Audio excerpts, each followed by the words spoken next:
A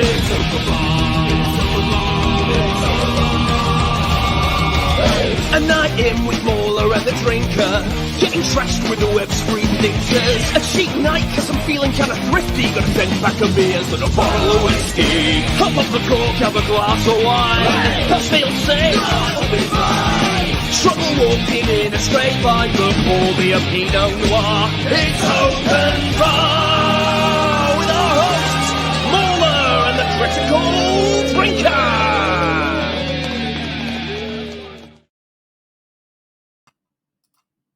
Oh, hi, you guys. Welcome. Hello. How is it going, everyone? Welcome to Open Bar 156. Are you pumped for this one, Mauler? With that thumbnail, I mean, what adventures are ahead, you know? What wonderful media do we get to discuss today? Oh, we'll get into that. Yeah, That's been quite the saga unto itself. Honestly, I feel like I've gone on quite the emotional roller coaster with that show, and it's not even out yet. Yeah, I'm kind of happy that it's happening, but give it time. Yeah, that's a good reaction. Anyway, shall we hit our audience with some facts, some pointless facts, in fact? Because they're the best kind of facts. They're rather pointed myself, so I'm excited, actually. All right, let's make the pointiest facts that we can find. All right, let me educate you on the year of our Lord, 1956 in this case. And what stuff that happened in that year? The Suez Crisis. So Egypt took over the Suez Canal, which led to an invasion by Israel, France, and the United Kingdom, which didn't go too well for us. And ultimately, we had to pull out due to American pressure, because I'm pretty sure they threatened to call in all of those pesky loans that they gave us during World War II, which would have bankrupted our economy. And I guess we were like, sorry, we'll leave now. And that was the end. Not as bad as the Suez Crisis that happened. Was it like fucking 5 years ago, 10 years ago, whatever? Did you watch the historian video? It was superb. The fact that all that's real, like, you know, for the most part, there's a couple of embellishments. Well, yeah, there's a lot of dramatic elements he put in. Yeah.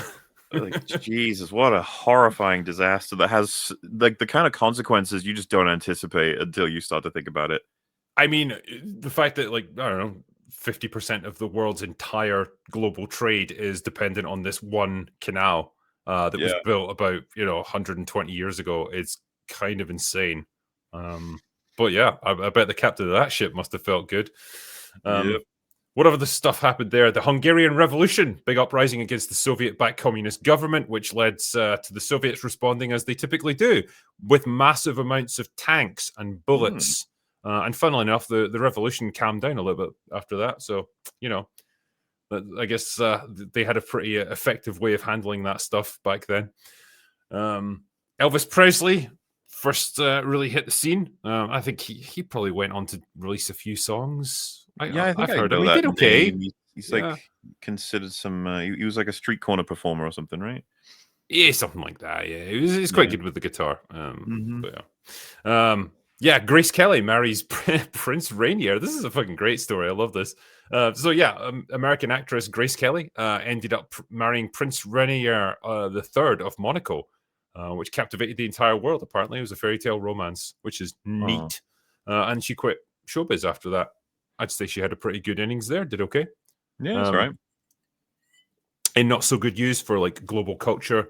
The first ever Eurovision Song Contest was held in 1956. Well. Sorry, world. But in the world of technology, stuff happened. We got the very first hard drive. It was the size of a refrigerator. It weighed 2,000 pounds, and it held a mighty 5 megabytes of data. Probably was fucking mind-blowing back then, though. Oh, yeah. We could store 5 million bytes. Are you kidding? We'll never fill that up. Also, in the world of movies, I guess, The Ten Commandments opens in cinemas. This was actually the most expensive film of all time when it was made. Cost $13 million, which is probably what they're going to spend on catering for Avengers Doomsday. But that's what it was back then. Yeah. And it was one of the most successful and popular films of all time. Made $34 million at the time, which was a pretty hefty sum of money back in the day. So, yeah, by far the biggest movie of the year. It really marked the first big upswing in like global box office. And we talked about this before, how like throughout really the 30s and 40s, like the box office stayed pretty steady. It was like biggest movies of the year would make $9-10 million. Like now we're getting into like serious territory, way up into the 30 million mark. Around the World in 80 Days came in second with 22 million. So another biggie by standards of the day. And in terms of famous people who were born back then, the late great Carrie Fisher, Mel Gibson, Bryan Cranston. It's kind of wild that they're the same age, actually. Wow, yeah. Danny Boyle, very appropriate for tonight's topics, and Andy Garcia were all born in 1956. So there you go. Yeah. There's some useless facts about that year. I said they were pointed, damn it. I guess you could be useless. Well, there's some pointed. Would you describe yourself as whelmed after listening to them? I guess that's become a thing for me now. Because I said it once.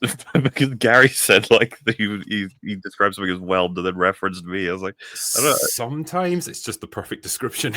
It is to be whelmed, but I was slightly overwhelmed with what you just said. It was a lot to take in, and if anything, that's a compliment. It was a lot for me to try and reel off there without passing out. So there we go. We all learned something, and we all achieved something from that. I think anyway, it's time to stop being whelmed and start being overwhelmed by the sheer quality of this bar. How about we bring in our guests and we can really add to it? The doors are open. Welcome everyone to Little Platoon, Random Film Talk, Dark Hour, and the Despot of Antrim. Hello, my friends. It's good to have you all back. Hello. Thanks for having me on. Great to have you here. And are you guys excited? There's been so many world-changing events in the world of cinema. We have learned that there's going to be a sequel to Superman. Well, kind of. James Gunn has done a James Gunnism, and he has announced Man of Tomorrow, which is not apparently a direct sequel to Superman, which everyone assumed, and he had to go back and correct them. It's basically another movie in the DCE or in the DCU that just so happens to have Superman in it and Lex Luthor in it as well. So it's kind of cavalcade like of characters, Superman probably. then, in that sense. Is it going to be a team of misfits by any chance that have to learn to work together? That's starting to sound more like a Superman sequel as we go along. It's that because wasn't that what the first movie was? Well, yeah, he did end up changing the name of the Superman Legacy originally, right? And then he changed it to Superman. So this probably, I wouldn't be surprised if the studio beat him into turning this into Superman 2. I think, is it possible that he has another, he has an actual Superman 2 in line as well? This is just like something else that just happens to have Superman in it. Not that this is not news, but it's just like, what is your plan, James? What are you doing? Why do you keep making these weird decisions?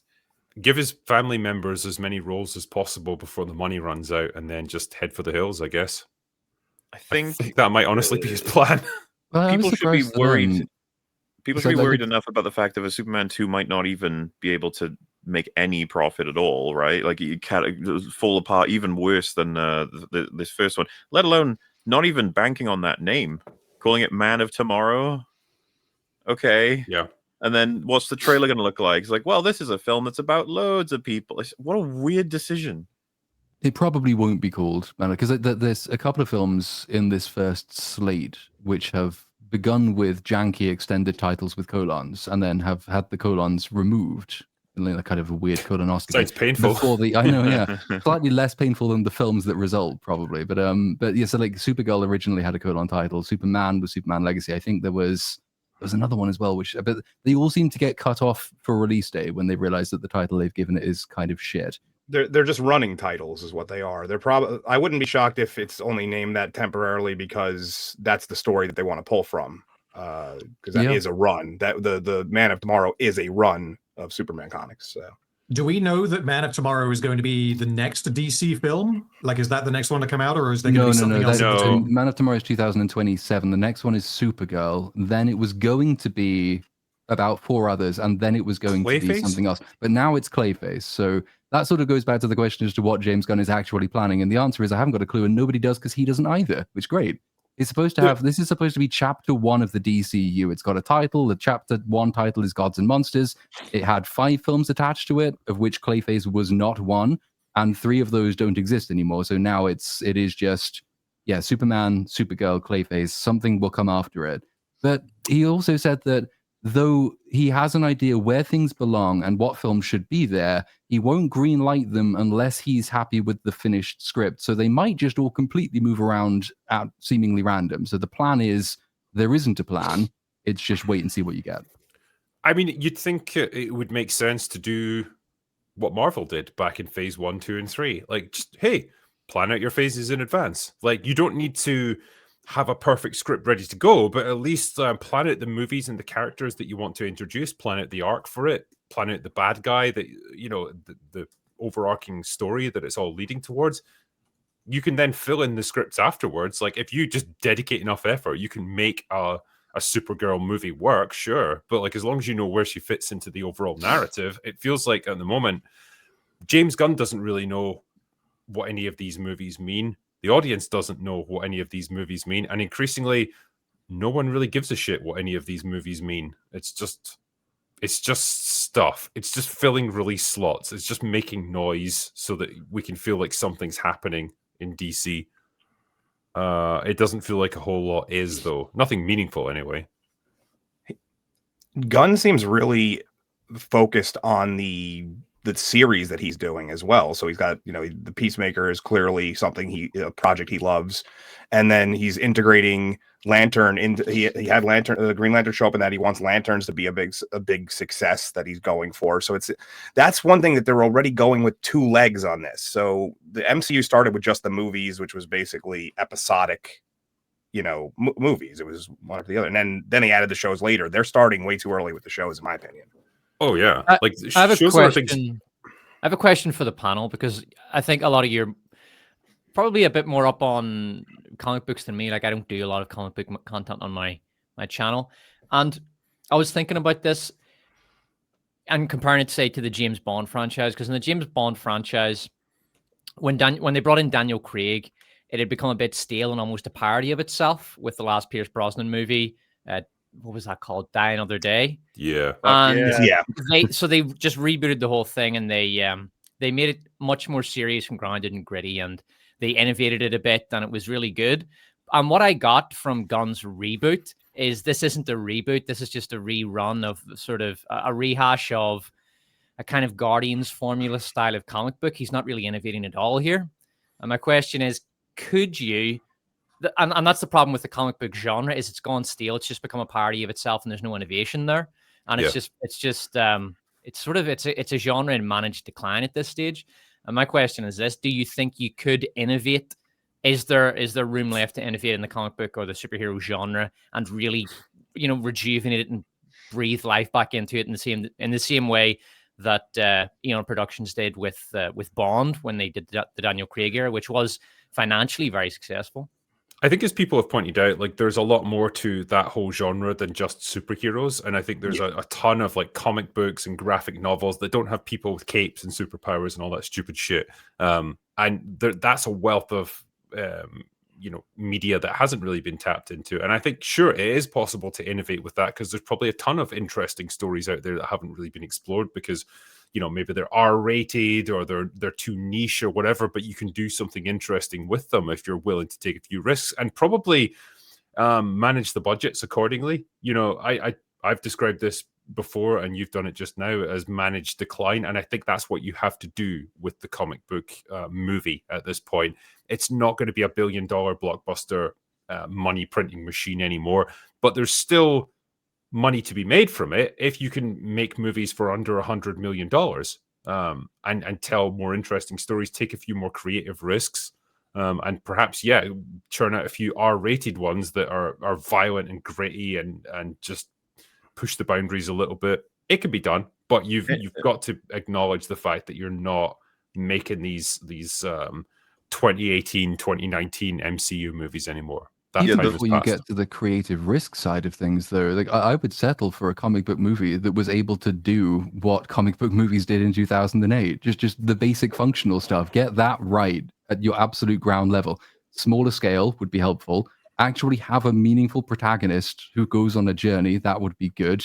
Villains who make some sense. Small scale stories with stakes that are manageable and understandable. Just like the basic groundwork for any story you can imagine needs to be recaptured. They haven't managed to do that. The most interesting thing about Fantastic Four was that the first 15 minutes, which seemed a bit more like a conventional story introduction. And then when it actually got going, of course, it ends up being, oh, we can teleport the Earth and Galactus is coming to eat the universe and all that usual, typical Marvel nonsense. But until that point, it was like, well, I can see myself enjoying some of these characters. Yeah, they could have done something with that. If only they'd turned the prologue into the entire film, I would have been interested. I think that because you're completely right. It's like it would be nice to see an actual good superhero movie come out so we can actually see what the result would be. But I'm pretty concerned that they have damaged the audience faith so hard that even if a really solid one comes out, they're fucked. Like it won't make money because they may be turning up. Yeah, like financially, I think it would probably suffer because the audiences at this point have just lost faith in what superhero movies are. But like, of what you were just saying, Platoon, like Iron Man was the first one, essentially, you know, the beginning of the MCU, 2008, like that works on its own. It doesn't have to be part of a larger whole. And if that had been a financial failure, we wouldn't be having this conversation. It would be like, oh, remember that movie that was quite cool, because it didn't end up turning into anything. So like, the difference between that and something like the James Gunn Superman is that appears to have been created with the sort of almost baked in objective that it's going to be a shared universe. And I feel like that's kind of the problem. Since Marvel was so successful, everyone who has come and tried and failed, because, you know, all of them have failed so far, they've all been trying to copy what the MCU did, and even now Marvel is trying to recapture that magic. And you know, even then, like when they try and do different things, like Deadpool is a little bit different, but Deadpool's not going to be in the next Avengers movie, as far as I'm aware. Which, like, that's part of the problem with it all being part of a shared universe. You end up trying to appeal to everyone, which means if you do something a little bit different, then you can't just smash these things together and have them function. I thought Ryan Reynolds was arguing with RDJ on the set of the next Avengers movie. That was a rumor, and then the rumor was dispelled by people who said it can't be true because they've never met. But then we had stories saying that half the cast of that movie have never even seen each other in the face because they don't film in the same location. So I don't know. I'd seen the story that he might be in the next Avengers film because he posted that Avengers logo with a Deadpool thing scrolled on it. So there's going to be a lot of characters just randomly showing up. They did that whole, what was that, the 44 minutes or whatever of that was it was about a 5-hour live stream or something where it was just slowly panning along them, and it's just it was 5 whatever. Maybe I watched like a short version, but yeah, for sure. But imagine using that to advertise your movie. Like, hey, don't worry about the story or anything. Just look at all the actors we've got. Look at them. Look at that lineup. Like, don't you want to see us smash these toys together? Imagine doing it about like 2 years before the film's going to turn up as well. Like, this is your big publicity material. This is your press campaign. And by the time the film comes out, everyone will have gotten over the fact that, oh, I recognize these thousands of people. And, oh, yeah, well, we all know Robert Downey Jr. is in it as the villain because you told us that 2 years ago. So where's the hype coming from? They're missing the fundamental point as well. Like, the reason Endgame was such a massive hit, financially at least, wasn't because there were so many characters in it. It was because of the momentum, the narrative momentum that had built up around it. Because this was really the fulfillment of 10 years of storytelling, all built up into this final conflict. Here, there is no momentum. This is like trying to pick up the wreckage of the MCU, and it's trying to pick up a new villain because we were trying to create one in Kang. One, he was terribly written, and two, you know, the actor got arrested for beating the shit out of his girlfriend, so that didn't help. So now they've just got to like give you a fucking McDonald's Happy Meal of a villain who could just jump in, and we're going to pretend like there's this big overarching story that's been building up to it. There's nothing. There is no momentum. So the movie doesn't have a shot at generating anything like that kind of interest. It's crazy. You'd think they would have done a little bit of scouting, maybe a little bit of a road test before they put the major production like this. This is going to be the most expensive movie ever made, probably, right? And you would think they would have just brought RDJ back to do a smaller movie where he plays Doctor Doom. Maybe it's his kind of villain origin story and just test the waters. But I don't know, maybe he's so expensive they felt that if they got him, they had to go big budget. But it's such a massive risk, and it feels like they didn't necessarily need to take it. I mean, considering the rate at which he is wasting away, you probably want to get him into movies as quickly as possible. True. Actually, malnutrition. He looks like shit. Vegan diets, everyone. They're super healthy. Don't worry.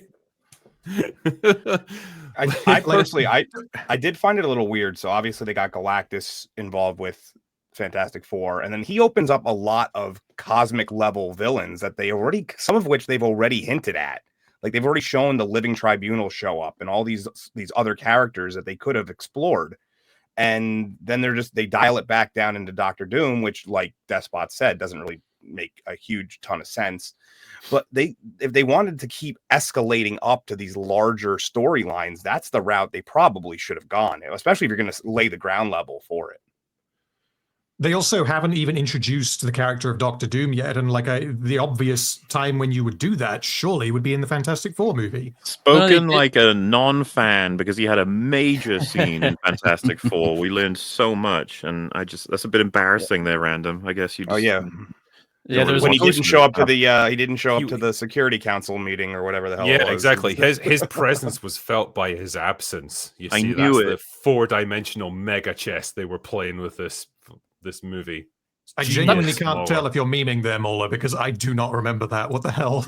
Yeah, they were at the UN. They showed the UN. They panned down all. No. I'm talking about when the post-credit scene when he actually. I was saying the lack of him being there was they showed an empty chair that said Latveria.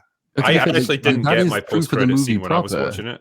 Like the movie proper, his presence is that he's not there, as you said. Like it's just empty chair with name, and then you have to sit through to the end credit sequence. So past the credits, past the mid credits, past the credits, and then the end credits, and then he's there and he's holding a baby, and it's incredibly dramatic. And I now know so much about this character that I can't wait to see him again. Yep. All I got was a gambling ad at the end of mine. I don't know what was going on with my screening. It was weird. Weird cinema. Scotland. I know, it's crazy. Yeah, handed the solid. Don't know what they were playing out there. Yeah, man. Despot was good enough to send me actually the release schedule for, I think it's 2027. Let me see if we've got it here. Yeah. So this is the movies we can look forward to then. Zelda. Yeah, it's got 2, 3, 4, 5, and 6. Nice. It lines up quite nicely. I'll see. I think I thought Man of Tomorrow was original. Turns out it's a Superman movie. But technically, there's a bunch of those as well, which could have numbers on them, but just don't. So Beyond the Spider-Verse could be 3. Yeah. Avengers Secret Wars could be 5,000. Yeah. And Lord of the Rings: The Hunt for Gollum is 1.5.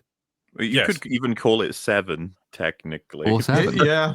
Yeah, I just think it's wild that we've got Passion of the Christ 2. I was about to say, what exactly? That's the funniest one. The passioning. I mean, I honestly don't know. Well, is it going to be like Jesus comes, obviously Jesus gets resurrected and then he just goes around doing Jesus shit? Like, is that going to be what the movie is? He's back, and this time it's personal. I was thinking that exact some satanic ass. Like Passion of the Class 2, The Revenge. I'd love it if The Rock played him or something. He just came back, absolute beast, just breaks off of the crucifix, just like he starts hitting people with it. Yeah. Actually, I probably should use The Rock as an example. He's looking a bit ill these days, or at least considerably smaller than he was recently. He's coming off gear. Do you know what I mean? It's, he's definitely off it. It's a big. Yeah, he's definitely gay. Ironically enough, that's what you just said. Like he just said he comes off gay, or you went, yeah, he's definitely gear. No, that's not what he said. Gear's a word for like that accent sounds like gay. Okay, you guys, we know where your head's at. Okay, just is it gay to not take steroids? There, I am Welsh. You guys are all from Potato Europe, and you can't understand each other. Darkar, I'll ask you. You might know this. Are there withdrawal effects, like physical symptoms, if you're coming off gear? I've never done steroids in my life. No, but like, I know you've done a lot of MMA. Sounds like gay. And that's not. You've done a lot of. If I knew where to get steroids, I probably would have. But I had no idea. But I'm sure you know guys who have. There is definitely. So what it does is it's kind of like when guys go on TRT. You stop producing your own levels of testosterone. So when you come off of it, sometimes if you're lucky, you can your body will recoup that and like get back to being able to do it. But a lot of times people, especially when you're in your 50s, you're not going to recover from that. You're chemically dependent on that to be your testosterone. I mean, he seems to have followed a similar path to Batista. you know, when you saw him, like he's obviously dropped a ton of weight as well. Again, these are both guys who are well into their 50s, and you kind of imagine, I don't know, like their doctors have a word with them at that point. It's like, okay, you can't keep doing this. Like your heart is not going to take this. You could probably get away with it in your 20s and 30s, but you need to stop. Yeah, I think there's kind of, you know, there's a line, like if you go back to Hugh Jackman in the first X-Men movie, was that 2000, 2001?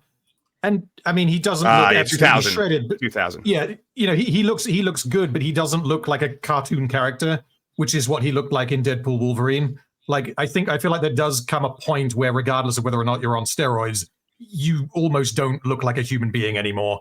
And I think The Rock kind of built his career on looking like that. Yeah. Yeah. The irony is that he's playing Mark Carr right there, and Mark Carr was roided out of his mind, and he's coming off. I wonder if that movie was like a last hurrah for this kind of version of The Rock. You know, like, okay, I'm gonna get fucking huge. Yeah, well, maybe like it's, you know, I'm gonna go all out, get as big as I can because I got to play this cage fighter guy, and you know, then it's time to stop and go into like other roles. I mean, fuck it. Compared to normal people, he's still massive, I'm sure, but like just it's so noticeable with a guy like him that you're just used to seeing him be larger than life. But yeah, I don't blame him. Like, it's probably better that than he has a heart attack at like 54 or something. Excuse me. He just it's amazing. He just looks like he aged 15 years in a matter of 2 weeks. When you saw him recently, and then you saw a picture 2-3 weeks later, he just looked so much older. There's a funny thing of I think when you get to that middle-aged kind of period of your life, if you lose a lot of weight at that point, like it does just make you, it ages you quite rapidly and it makes you look quite ill. Whereas maybe if you lose that weight when you're younger, it's like it actually makes you look better. I don't know. It's an odd one. There's this Wegovy face or fat jab face. I'm sure you've seen it. It's when celebrities that are usually, they've been fat for years, and then you see a picture of them and they're at a normal healthy weight, but they're really sallow and sunken, and it's because they're all on Wegovy or the other one. What's that other fat jab called? Ozempic. Ozempic face, and it's weird looking. It's like would you remember all the fat has been sucked out of their face. Well, like, they're doing this with like a lot of female celebrities at the moment. It's like a buccal or buccal, I don't know how you say it, but like buccal fat removal. Yeah, buccal fat removal. What's her name? She's in Wednesday. Jenna Ortega. It looks ghastly. It's horrible. It's like I want to look like I have AIDS or something, you know? Yeah. Like, why would you do that to yourself? You look like Skeletor. Yeah, I was just thinking that's Skeletor. Because they overdo it. If they were to stop at a certain, if they were to stop at a certain point, like if you just had a little bit, it's like with anything. If you do a little bit of something, it's fine. But then they go the extreme and they want it all gone, and it cuts it into their face. I'm trying to see if I can find her. Yeah, hold on, let's see if I can bring this. There used to be they used that actually years ago. There was guys who started that. They would basically get fat abs. They would get like a pattern of abs that was made out of fat. They would like liposuction out the rest. It's kind of where it started. Just anything to avoid just, you know, doing some not crunches. Bad. Like, it's kind of crazy. Let me see. Oh, yeah, there is. Right, I'll add it in here. It's not what men go for. It's not what men go for either. If you ask men, like, what do you find really attractive? They'll say things like, you know, Sydney Sweeney is a great example. Another example. Yeah, they probably say boobs. Yeah, like no, but just not super skinny. No, just normal. Yeah. There you go. I mean, that's the take away the buccal fat, take away her eyebrows, and you've got a completely different person. So I don't know what she's not even close to the worst of the culprits. There's there's ones that are even worse looking.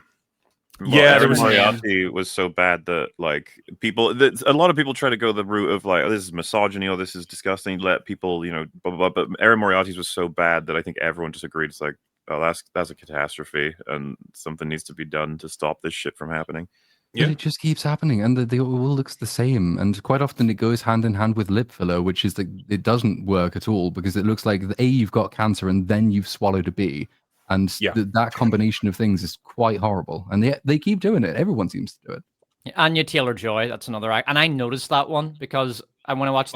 She's not done it as well, is she? She has done it. Look at Oh, you're kidding. Because if you look at even the before and after photos of her in the Queen's Gambit and then more recent stuff, she has that weird skeletal look. Like an Ariana Grande kind of look, or like it's not that bad. I think Ariana Grande is sick and someone needs to help her. Like, she needs prevention. But she has had that weird face defattening operation done. Yeah, Ariana Grande didn't have that done. She just doesn't eat. There's a difference between the two of those things. Yeah. It's like it looks painful to be her. You know, like if you sat down or fell over or something, I feel like she would just break. I was assuming she's cold all the time. Like she must be like just all the time freezing because she has no fat on her body. So yeah. I sent you the extremely long link if you want to see it, Drinker. Oh fuck! What we got here? Oh Christ! Yeah, that's a friendly link right there. I thought you meant the photo. No. Okay. Yeah, it's just a Google image thing. Okay, let's see if I can find one that'll. Because that's got to be a CG. That's got to be AI. That one. Hold on. I'm pretty Some certain of them are just Anya Taylor-Joy that is AI, so it's probably accurate. All right, I'll find one that I think is fair. Hold on, I'll put it up. Where are you? Here. This, by the way, is the state of the superhero genre. It's that riveting and that interesting. Yeah. This feels like a game show of whether we're meant to guess whether or not it's AI doctored. Yeah, I mean that could just be getting older. I don't know. Yeah, she definitely looks She's better always had on the enormous left, eyes. at the same time. Also, her hair's better on the left. On the right, it looks really. It's bad. It's not a good. It's way down right down. It's to a your Bella skull. Ramsey look. Yeah, I was just thinking that. Like, it kind of reminds me of Bella Ramsey, which is never. Why did you say that name? Let me see it. Just while we were talking about superheroes and stuff and all the sequels coming out. So Warner Brothers skipped Superman 2 for a movie where Superman faces a man in a mech suit. Is it me or have we been here before, DC? Yes. Again, at this point, I just feel less and less people even care. Like it's tough to even get excited about any of that stuff. Do you know he promoted the next episode of Peacemaker as everyone get ready to watch the Man of Tomorrow prequel? I did see that. Yeah, which is awkward when you want your mass audience Superman movie to be enjoyed by children, and the prequel to that is Peacemaker. It's so weird. Like Man of Tomorrow prequel, bro. You haven't even fucking finished writing it. Calm down. He would be better off just being honest. Like, people, please watch Peacemaker season 2. No one's watching it, and it's dying on its arse. That is obviously the reality. Trying to find a way. Because I wonder why the first episode stopped having people watch it. It's almost like something happened right in the middle of it. No one's talking about it. That's the thing. It's like I don't see any commentary about it. No one's like excited for the next episode or anything. It's we hit the maximum amount of dicks on screen for people to want to watch the next episode. That's what happened with the first one. Yeah. Cock fatigue. Yeah, there you go. That could be it. Yeah, same reason The Boys is dying. Yeah. It's always enjoyed that we're in the era of fatigue, where everything just is exhausting. Well, no, there. I know you can joke about it, but there are legitimate reasons for that. It's because the culture has been so stagnant for so long that girl boss. That's another one. People are so fucking sick of this shit, and it's been going on for a decade, right? And a lot of these tropes, they are that old. And I was saying that even with DC, James Gunn trying to encourage people to watch those movies, that's the same mistake that Marvel made. I'm listening to that thinking, why haven't you learned from Marvel's mistake? Don't make the TV shows an integral part of your cinematic universe. Keep them separate.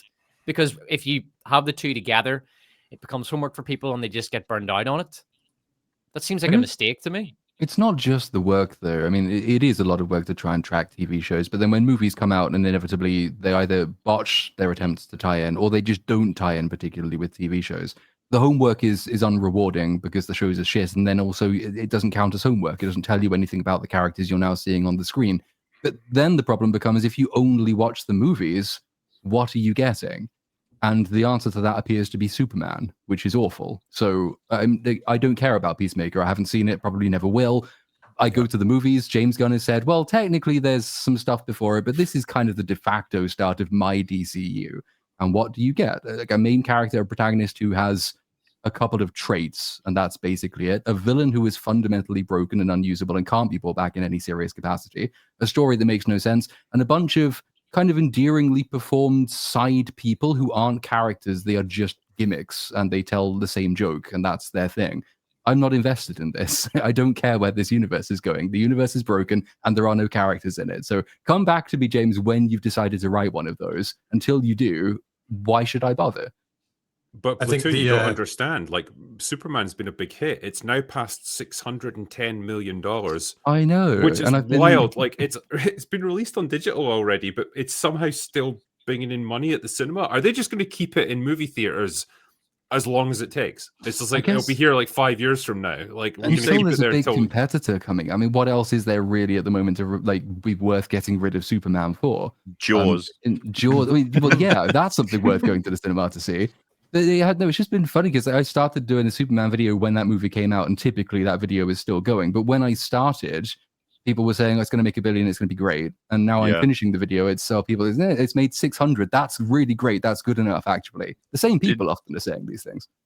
Did you guys see the Culture Crave box office thing that related to this? I showed it on Real BBC. It was fucking hilarious. Yeah. Where they forgot how to count to 10. Yeah. I'm not sure where it is. I'll have to try and find it. But because Drinky, you're gonna love it. But talk about something else for a second. I gotta find it. All right, let me just bring up the releases for 2027 again. You know how we were just talking about, I don't know, 2025 had been the year of like the sequel.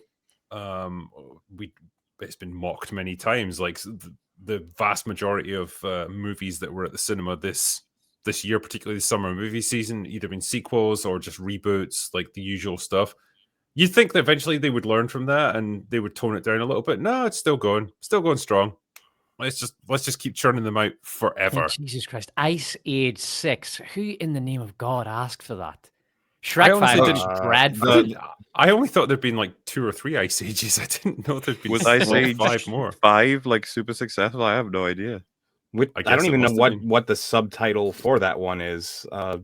It's also the spinelessness of it. I mean, if you're going to just stick with your franchise, okay, fine, I get it. IP needs to be recognizable to get people in the cinema. Although, to be fair, F1 didn't need an IP to make over $600 million, but whatever. But if you're going to do that, at least do something different and interesting, like The Lord of the Rings, The Hunt for Gollum. Like, if you're going to make a major Lord of the Rings movie, there are countless stories to draw on. And, my personal pick, The Hunt for Gollum would be somewhere near the bottom of the possibilities. Like, that's such a cowardly option. They're doing it because Gollum is a recognizable character. It's like, Jesus Christ, man, do Morgoth. Go do that. More importantly, though, that they're doing it because you can also have a lot more recognizable characters in it besides Gollum. It's like that is what it is effectively is the Kingdom of the Crystal Skull, but for Lord of the Rings. It's an excuse to get all the old team back together. They're all too old to do it. They don't really have a story to tell, but they did have a lot of fun making the other ones, and so they'll have a bit of fun with this one. And I imagine the quality will be something similar. But at least we get to see Ian McKellen as Gandalf again, sort of stumbling around. And it's going to make us sad. It's going to be exactly like watching Christopher Lee do Saruman in the Hobbit films. Yes. You're like, it's going to be he'll be sitting the whole time. Like, a big part of why it's going to exist and why anyone is going to watch it is because it is the Peter Jackson cinematic universe, for lack of a better word. I don't know why anyone needs to see this story told on the screen. Having now read Fellowship recently, I know it took me a while. I read Fellowship a couple of months ago. There is so much staggeringly little to this story that they're trying to tell. I don't see how it can possibly work. I mentioned this before on previous open bars. The entire hunt for Gollum is summarized in like 3 paragraphs of text in the book. It's literally just Aragorn telling them, like, I hunted far and wide, and then I found him, and like he was a pain in the arse, and I didn't like him. And they did it with War of the Rohirrim as well. With War of the Rohirrim, they did the same thing where like it's not even 3 paragraphs. It's basically a paragraph of like a compressed history. And they turned that into a feature-length animated movie, and everything they needed to add to it to turn it into that was crap. I sort of fear the same thing will happen, as well as because it then has the problem of having to slot in with the timeline of the Peter Jackson films, which already compress that timeline further, because obviously this stuff it takes place concurrently, so you can't elongate it in a way that then goes back and does damage to Fellowship, because if you do, then the chronology of Fellowship gets fucked up. So it's going to be tricky for them to spin this one out, I think. I kid you not, right? There's only a matter of time until they do a movie from the orcs' perspective. Like a team of orcs that gets sent on a suicide mission to capture like a Minas Tirith or something, and they've got to do it because gosh, they love their homeland and they've got to fight for their wives and children. Yeah, like we nearly had that in season 2 of Rings of Power, didn't we? Yeah, they'll do it. They will do it. There's a Hollywood writer out there just like foaming or champing at the bit to do it. I guarantee you that. Wasn't War of the Rohirrim a copyrights holder? What do you call those movies that they make? A rights retainer. A rights retainer. I might be. Isn't that the case? I believe they made it. Because they made it because they wanted to make They wanted to make The Hunt for Gollum, but they knew that they couldn't make it quick enough, which is why they made War of the Rohirrim. Yeah, as far as I'm aware. When you look at the quality in War of the Rohirrim, even the animation, like it's diabolical, absolute garbage. That's because 40 different VFX houses worked on it. Animation studios. I thought it was a case of it was really cheap, and then they got the movie back, and they thought, fuck it, it's just a rights retainer or whatever. Like there's a lot of scenes where the vocals don't sync up with the mouth movements. No, they outsourced that shit to honestly 30 or 40 different animation studios. It was insane how many people worked on that. Just to get it done faster.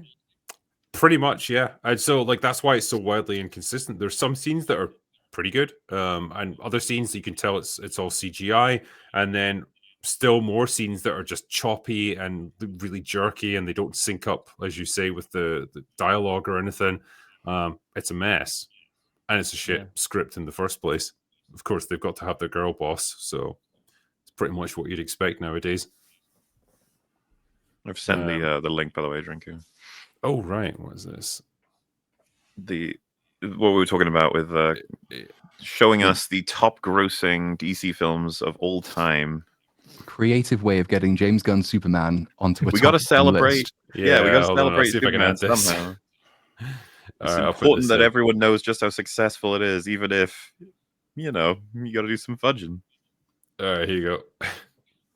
So wait, okay, DC movies of all time. Oh god. By the way, what a list! By the way, did someone explain Aquaman to me? I don't understand that one. No. It was just the height of superhero movie craze. That's basically. I don't even know if it was that. I mean, it's partly that. I think it was also a large degree of shirtless, wet Jason Momoa. And there was a bump from horny housewives. This is not adjusted for inflation. Nope. Because Superman would be fucked if it was. Because the Dark Knight... But even then, it's 11th. You know what? It's vaguely depressing that the Dark Knight Rises. Grossed more money than that, because that's Nolan's worst movie. To be fair, you can explain that with the Dark Knight, right? Everyone, the hype for the Dark Knight Rises was insane. I remember everyone being like, "Holy shit, let's go!" It just every time I see Joker, I just get sad as well when I think about the sequel and how it got Brendan Gleeson into oblivion. Mm-hmm. The Dark Knight Rises, that might have been my biggest ever theater disappointment, because I remember leaving the theater thinking, "Fuck me, what was that?" That was. I can agree with that. Actually, I remember leaving that and just feeling like I was gypped. I just felt like I was cheated out of a great ending to a story. And see, why didn't I see it with you guys? I saw it with a whole group of friends that adored it, and one of them came out saying that was the best Batman movie they've ever seen. And I was like, "Oh my god, come on!" It was the mystique of Nolan, right? Because it's like the previous two movies. Well, maybe not so much Batman Begins, but yeah, The Dark Knight was really good. No, Batman Begins was really good. Nolan had this great killer reputation. I find it a bit wishy-washy, but yeah, fine, okay. But yeah, Nolan had this killer reputation, and it's almost like people couldn't compute the idea that he would have made a bad movie, and that it would be kind of sloppy plot-wise, and so it's almost like they just overrode their own minds and just thought, no, it's great, it's got to be. Sure it is. I just don't want to think about it too much. In terms of how the movie feels, it comes off to me as a movie made by a director who was burned out on the subject matter. Like, he just didn't want to be doing it. Yeah. There's so many wacky, wild, silly choices in there. Nolan is a fascinating director who've looked at the whole career, because do you guys have any concerns that he's going to fuck up the Odyssey, significantly? Yes. Yeah. Well, because he can because really, this is a story that just calls for like traditional storytelling, right? It's an epic saga, right? Of redemption and the hero's journey and all that stuff. And I feel like he just won't be able to do that. It's like when he had to do Dunkirk, right? It's like it's a fucking war movie. It's about the evacuation of Dunkirk and all the stuff that went on to make it happen. And even then, he couldn't just tell a straight up war movie. He had to like do it non-chronologically, and you're jumping backwards and forwards because God forbid you would just tell a linear fucking storyline with good writing.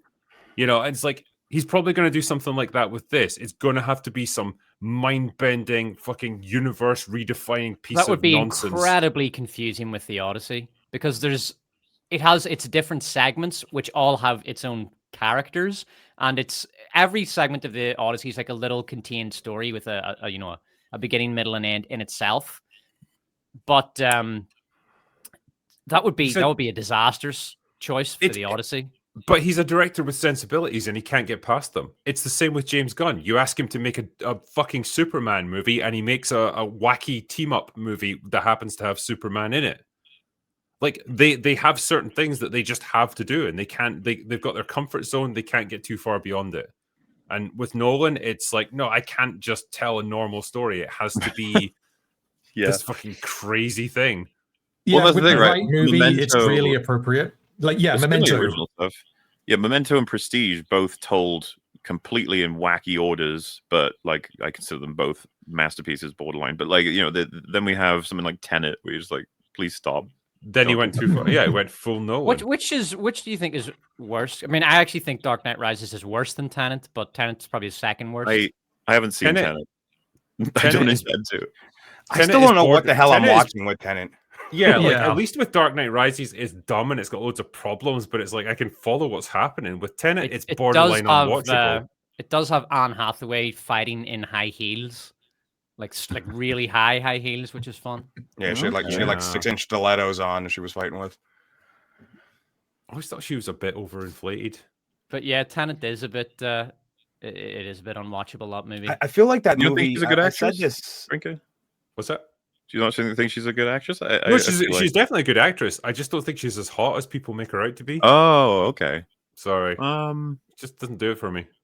Peak Anne Hathaway was one of the most beautiful women in the world, man. Yeah, I think maybe Interstellar put me off her a little bit. Like I saw her in that, and I'm just so fucking annoying with your the Adolf Hitler haircut. Yeah, she's like a hyper retard throughout the whole film, right? Yeah, and it's like I know that's not her fault, but I don't know. It tainted my perception of her as an actress. It was tough. This is really showing how much Superman was awesome. We've gone on every tangent possible. I know we are drifting with this one, and I love it. Anything but talking about that stupid fucking movie. All right, tell you what, let's move beyond that. Right, I've got something even more stupid for you. Just before I was going to say, has anyone here seen Peacemaker? I don't know if anyone's watching. No. It. I watched the first episode of season 2, and I just couldn't bring myself back. What's wrong with it, Darkgar? It feels, I don't know. It just feels. The first season felt like it had heart. It felt like it actually was going somewhere. The story. It was also the self-containedness of the story was great. This one, because right off the bat, one of the first scenes is they bring in his brother to interview Peacemaker, and you have Green Lantern and Hawkgirl. It felt like it was a smaller part of a larger thing that I wasn't particularly interested in. And also, I haven't gotten far enough into the story, but a lot of the characters just felt like they weren't carried very, very well from the previous one. They just moved on from all this stuff except for Peacemaker. It just felt very. I mean, I haven't watched the second episode yet, so I can't really speak too much on it. It just didn't grab me the first. And then also the fact that there was a huge orgy scene right in the middle was really weird. I was just like, where the hell did this come from? What is going on here? Do you guys know that, as said, he thinks, and this includes Batwoman, The Acolyte, and Ironheart, that it's the worst TV show he's watched like in a decade? Really? Wow. Yeah. That's strong. How much of it is that based on just one episode, or did he watch season 1? He's up to date, I think. He's watching it all. Wow. Seems a bit miserable about it. Because I've not heard like intense criticism of it or anything. People just seem to be blindly indifferent to the whole thing. Well, they immediately, and also one of the things that they brought in was alternative universes right off the bat. With they had like a pocket, because remember that pocket dimension that he has where he gets all of his helmets. Apparently, if you walk further into that, there's another door that you can just open, and it's another version of your world. And I was like, I don't want multiverse. Yeah, and that was really what you said. That I'm just like, I'm fuck that show. Yeah, I had to like really think about it for a second, because there was a lot of stuff that like just a lot of little things that just turned me off throughout the whole time. I just wanted to bring up a couple of super chats here. One that just made me chuckle. It's like, I saw Ian McKellen on the tube last summer. He looked very old. I mean, sure, yeah. Old people do tend to look old. He's like 88. He is very old, yeah. Like, he needs to be transported around in like a bubble wrapped limo. Just keep that man safe, please. He's a national treasure. This one confused me as well. Hail panel. Sorry, but no, Gandalf did not instantly find Gollum in the movie. I don't think we said he did. We were talking about the book, where it's very like briefly, skimmed so over. the hunt for him. The explanation here is that in the book it takes 17 years to do, and it's not, there is a very clear time jump, whereas in the film they imply that it happened very, very quickly. Yeah. Because in terms of actual like screen time, it's like a minute maybe. But then based on the visuals, that Gandalf had to ride across the continent to go to Minas Tirith and then come back. He also says later that he looked everywhere for Gollum. So, he must have spent some time doing it, but it did not, there is no way that it took 17 years because no one aged in the movie. Yeah, well, hobbits don't age at the same rate as like we do. Because it's kind of explained in the books and to some extent in the movie that like Bilbo reaching 111, although it's quite old by Hobbit standards, it's not crazy old. Like they have lived longer than that. Well, but he's helped out by the ring, right? That's why he's so young. He is, yeah. But I guess what I'm saying is like it's not unknown for hobbits to reach the age of, they call it 111, 111, right. And so it can be done. So whereas for us, like anyone beyond 80 would be considered like pretty old. You've had a good innings there. Although the remarkable thing about Bilbo is that it's not just that he reaches the ages, that he does not visibly age, and so like that's what makes him so remarkable, is that he's reached 111, yes. And yet he still looks as old as he did 100 years ago. Like it's like it's not that he finds Gollum instantly, but the implication is that the timeline in the movies is compressed. There's leeway with how much you want to say it has been compressed, but it has been a bit compressed. So you still have to sort of account for that if you're making it's not even a midquel. Is this a midquel? I think it's a midquel. Midquel, I guess, yeah. Yeah. The character ages and the actors playing them are all like pretty off. Frodo should be about 50. Whereas obviously Elijah Wood was super young. I think Merry and Pippin are like in their 30s. But again, it's all just like timelines are stretched out a little bit in the books. But he also says, when he returns to Frodo, the house is much cleaner, the party stuff is gone, and Gandalf asks him about the ring, and he has to dig it out of a trunk, which is fair. Which you can accomplish in an afternoon, by the way. But, it's just like, it's compressed. It is compressed compared to the book. It does not take Gandalf 30 years, is what we're saying. I think all of it is important as well, because from a cinematic point of view, you want to, inspire a sense of urgency in the viewer. Because it's the first several chapters of Lord of the Rings, Fellowship of the Ring, are super like leisurely. Like when Frodo is told that he has to leave the Shire, he's like, "Well, I'll do it at the end of summer next year," and just has a nice like chill 6 months. Just like walking around, enjoying himself and stuff. It's all very slow paced.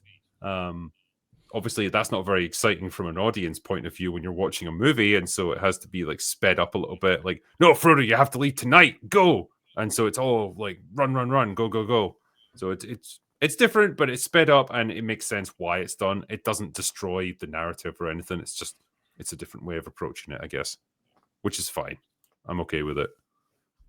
But yeah, like I was talking earlier, since we're done talking about dumb superhero things, how about we talk about dumb video game things? Sophie Turner is officially cast as Lara Croft, and the TV show that's being done by Phoebe Waller-Bridge at Amazon, it's officially going ahead. It's actually happening. After months and months of it being dead in the water, it's somehow still happening. They like dates or anything? For anything? They are going to start shooting. It goes into production on January the 16th next year. Okay. Yeah, we were talking about people who are, Ozempic faced. There you go. There's Sophie Turner. She's the one on the left, by the way, just in case you were curious. My God, the resemblance is uncanny. Yes, she is our Lara Croft. When this has come up before, just everyone agrees, like, bad cast for many reasons. First and foremost, possibly the most important thing, she can't really act that well. Sophie Turner, everything she's been in, as much as the Game of Thrones cast, people would admit, was like phenomenally good. They got like everything right. She was never that impressive. He was always like, well, she's doing the role well enough, especially playing like innocent, scared daughter, Yeah, and I think that's kind of all she can do. And I think people give the Game of Thrones actors like way too much leeway because it's really easy to hide in the melee when you've got like, I don't know, a cast that's probably like 40 or 50 actors strong at that point, like with all the different characters. You're only on screen for a couple of minutes at a time.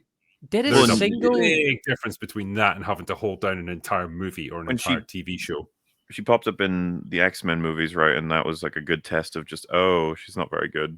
Like this. No, she was not a good Dark Phoenix. Yeah, like I think she's fine in Game of Thrones because the role that she's playing kind of allows her to conceal the fact that she maybe has limited range. The problem with this is that, like, apart from setting aside the boobies for the moment, she is supposed to be charismatic. Like, I'm not a purist for Lara Croft. Like, I've only played the more recent Tomb Raider games. The thing that you come away with from that character is that she is charismatic. And that is not the feeling I get from Sophie Turner. I'm just fucking bored with this. Why do they keep doing this? Such awful casting. It's not going to capture any of the elements of the original character. And they're like, yeah, well, new audiences. And you're just like, fuck off. Like, Bond, the same thing's going to happen with Bond, isn't it? To bring in the point that you made there, Random, like, about the charisma of the actor playing her, like, it's so fucking important because we had the same exact problem with Alicia Vikander playing Lara Croft. The movie wasn't necessarily terrible, and like she obviously got into great shape for the role, like, but it was very much like she was lost in the mix. She became somehow a background character in her own story because she just doesn't have the screen presence, the magnetism, the charisma to play a character like Lara Croft. And so you just end up overlooking her. She just gets swallowed up by the action. Didn't they also write they almost wrote that out of the character? I mean, I barely remember that movie except by being like incredibly bored of it and thinking that she isn't really a person. But didn't they basically remove most of the personality even from the lines of Lara Croft in that film? So like she wasn't even as though Vikander was being asked to act charismatically and failing. It was just that they thought newer, I guess, slightly more vulnerable or more stoic, reserved Lara was the way to go, which was tedious. The classic Lara is well, I'll say she is motivated more by personal gain, at least in the early games, right? She's already wealthy and successful and all that stuff. And so she goes on these tomb raiding treasure hunts because it's exciting, it's fun, it's an adventure, right? And then it speaks to something in the player, like we all want to embark on some big adventure with someone who's excited to be doing it, and that works. And so there's a certain charisma that gives you with the character anyway, that she's doing this because she enjoys it and she chooses to do it. She doesn't have to. The later games completely ignored that, and they did the opposite, where she's pulled into these adventures unwillingly, usually because she wants to, like, undo some terrible thing or whatever. Like it's all just very like trite and tedious, and she's a do-gooder, and it robs her of that agency. She's just like a passive actor in a story that's being driven by someone else. And that's the kind of Lara that they went for with the Alicia Vikander movie, which is the exact opposite of like the original Lara Croft that people actually found interesting. And so that's, part of the reason why she's not a charismatic character in that movie, and she's played by an actress that's not all that charismatic either. Yeah, it was like a loose adaptation. The Alicia Vikander one was a loose adaptation of the first of the reboot trilogy that came out, I want to say maybe 10 years ago now. Yes, it was. And the story for that was, it was meant to be like the first time she went around raiding tombs. So it was almost treated as almost like a coming of age story, where I believe a plot point in both the film and the game is that she has to kill someone for the first time. Yes. Which, you wouldn't imagine that from the older games, because you do that all the time. But I mean, the way the film handled it was very funny, because she in self-defense, she kills someone, and she's really like traumatized by it, as you would be. And then in the very next scene, she's just mowing people down with a bow and arrow. It's just complete. It doesn't work at all. Exactly, yeah. They were never able to reconcile those two things in the games, and it just doesn't make sense. And the funny thing is, right, the early games got around this because Lara really doesn't fight many actual people. Well, particularly in the first game, actually. It's all environmental hazards, like wild animals, monsters, that sort of thing. There's only like a couple of boss battles in the game where you're up against an actual human, and it's quite significant. And again, that's a smart decision because then you don't have the moral problem of her like killing other human beings. In the repackaged version, the remade version of the games, it's all the enemies are fucking humans, and she's just taking them out like it's Saving Private Ryan or something. And then, yeah, like you say, she's meant to be like super upset because she has to kill one person, and then in the next scene she kills like a dozen of them, and it's fine. It doesn't work, and it's not what Lara Croft is. She's not a soldier.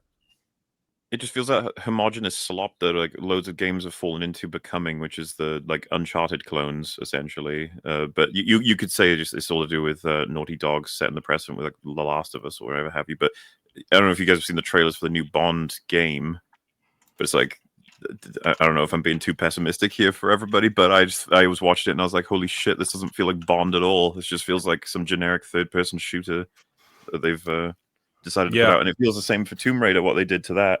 Tomb Raider had its own style. Tomb Raider was huge at one point. Tomb Raider's I know. I lived through the 90s. I remember it, and it was great. I loved it. Yeah, it was one of the big, like, 4 game series at the time, basically. Well, yeah, because it captured that perfect combination of adventure, action, exploration, a really, like, interesting protagonist who happened to be really fucking hot. And so, like, they recognized, hey, most gamers are probably teenage boys. They'll appreciate that. And all of those things together, it was gold. It's a simple formula, but holy shit, it worked really well. And it's like, that's problematic now. And so we can't have that. And so you've essentially got this revamped version of Lara where they try to make her politically acceptable in today's climate, where she doesn't want to raid tombs anymore because that's colonialism. Even though they're in the fucking ground and they're just going to like, rot away and be destroyed. So, like, why not put them in a museum? But never mind, colonialism bad, everyone. Whatever. It was a white guilt simulator, basically. Pretty much, yeah. She fights white guys because they're the only enemy that you can kill and feel happy about, naturally. And she's apologizing for pretty much everything throughout the whole game. I'm sorry my father went to foreign countries and saved artifacts which, if they had ever been discovered by the people living in that land, they would have just ended up in a flea market and destroyed. Yes. What do you think happened to the pyramids of Giza? There's a reason, like, all the coatings, the outer, like, blocks have been stripped off them. Napoleon fired cannons at them, that bastard. That's the reason, yeah. I love that movie. Yeah, and so you've now got this version that's got a wet rag of a character played by a wet rag of an actress, written by Phoebe Waller-Bridge, who's somehow failing upwards in Hollywood. It's genuinely impressive. In fact, not even failing upwards, just not doing really anything, but somehow still moving up the rankings. I do not understand her career trajectory in the slightest. I do. Well, she doesn't appear on screen anymore. Now they've basically said get back into the writing room. So she didn't fail upwards on screen at least, but she had one big hit, and Hollywood thought, okay, that's a talented woman who can do it all herself, and so she just got airlifted into the higher echelons of Hollywood immediately, and that's it. If she'd been a man, she wouldn't have gotten anything like that. But the thing is, Fleabag was 2016, right? So we're talking almost a decade ago. That's a long time to go without producing anything of value. Yeah, it's very impressive. I think Amazon paid her $60 million contract, or I should say Jennifer Salke paid her $60 million. And for that $60 million, she's done a grand total of fuck all in 6 years. Yeah. What and yet not as bad as JJ. Since Fleabag would be, I mean, she's in Solo, right? That didn't go particularly well. And she's in and played a large part in ruining a character in Dial of Destiny, which also went terribly. And in both cases, though she wasn't the chief writer of those movies, she was like intimately involved in writing the characters that she was playing. So, and the fact that they are two of the most insufferable characters in each movie kind of suggests that maybe her shtick wore off a long time ago. Hollywood just hasn't noticed that yet. But it also sort of makes you wonder whether this new Lara Croft is going to be written essentially like Phoebe Waller-Bridge wrote herself in Dial of Destiny, just sort of standing outside the plot she's in, quipping occasionally about capitalism, and then no one remembers her after about a year, except insofar as she pissed them off. I mean, because there's two strands to it, I suppose. Like, as an actress, like, she... How can I describe it charitably? Like, trying to portray her as a femme fatale like you had in Dial of Destiny was a bad move, because she is like, if you need to be like a 9 or a 10, she's like a 4. So that's not going to work for that sort of thing. But also, yeah, like, I'm more interested in what she can do as a writer, and like that's going to be her role with this show. And she just essentially hasn't done anything, like, apart from, like, as you say, probably contributing elements to her character design in the writing room in a story that's written by someone else anyway. I just don't know what she's actually accomplished that's justified the position there's she's so in little now. to go on, because I'm sitting here thinking, you know, obviously she's the wrong choice for a Tomb Raider, but at the same time, her resume is so thin. Like, there's so little there to go on that you can't really assess what this thing's going to end up looking like. You can really just make a vague guess. Because if I bring up her filmography here, right? So, yeah, in terms of writing, okay. So movies, what's she done recently? That's like, okay, yeah, Solo, No Time to Die. She did some like script writing, you know. Oh yeah, polishing up on that. Wasn't there like a really weird thing about a bathroom scene that didn't make it in or something? I remember us reading about that she wanted something really fucking weird in the Bond film and it didn't make it in. Thank fuck. Even though the film sucks anyway. Yeah. So that's from a movie point of view. She did. Yeah, what have we even got here? Solo, A Star Wars Story, No Time to Die, Indiana Jones. That was just an acting role. I don't know how much. She's not credited as a co-writer or anything on that one. I think there's interviews where she talks about, and so the director James Mangold talks about, like, having her write her lines for her character, but maybe not. Right. Okay. There's Rule Breakers. She was just, you know, acting in that, so there's nothing there. It's mostly TV, and then you've got Broadchurch. She did 8 episodes of that. Actually, no, she was just acting in that. Sorry, I'll take that back. Crashing, Fleabag, obviously everyone knows her for. She wrote 4 episodes of Killing Eve, which, you know, I've got mixed feelings on, but, you know, I can see the appeal. His Dark Materials, that was just a voiceover role. Yeah, there's nothing. There's nothing here. I don't get it. What am I missing here? Like, why is Phoebe Waller-Bridge fucking doing stuff? Like, she signed a really long contract, and now she's just sort of stuck there. And since they've got her, they're trying to find a use for her. Because like there's nothing in that tells you, oh yeah, she's proven herself now to earn contract renewals, to be given new jobs. It just seems like she's been hanging around because they signed her on, and that she's been crap in everything she has done, but they've still got her for some reason. I trying to charitably justify why hiring her in the first place. We used to think that something like Fleabag proved, like, she was able to be funny in a way that predominantly appealed to women, but also appealed to a fair amount of men, which you kind of want in a Hollywood setting. You know, you try to target all your quadrants, and if you can make both genders laugh along with each other, then you stand a good chance of making a universally popular movie. But I think since then, my opinion sort of changed to, it's just like, this is a 2016 hire. She's good at making women laugh, and the idea was hopefully bringing more women into traditionally male properties and IPs. And so having someone who's able to appeal to women is a good thing. In which case, Lara Croft is not a good fit, because Lara Croft is a woman written usually, I mean, I'm not that familiar with the games, but the character design certainly tells me she was written to appeal to men. She was, and maybe she was isn't that interesting if she's not. So yeah, I 100% agree. Lara Croft is a character written by men, by and large for men, right? Women can certainly appreciate her for sure, and there's plenty of female Tomb Raider fans out there. But much like things like Star Wars and stuff, it's predominantly geared towards a male audience. And if you try and bring in like a feminist writer who is known for doing stuff like Fleabag, to try and then adapt the Lara Croft character to make it appealing to women, you're just going to drive the men away. I guarantee that's what you're going to do. You're going to make her so fucking annoying and insufferable and unlikable. The guys will just they will abandon that character.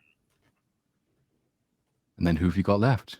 A relatively small audience, I would imagine, of women who like that kind of thing, but it is comparatively small. Probably not worth sacrificing your core audience for. And they've tried this over and over again. This has been tried in several different IPs. It's been tried in several different ways, and it doesn't really work. You can either write for both, or you can write for one, but you can't really write for one then switch halfway through. Yeah. I think Mauler and I have talked about this. I feel like the closest they ever got to like a Lara Croft movie that worked was the Angelina Jolie movie from 2001. Yeah.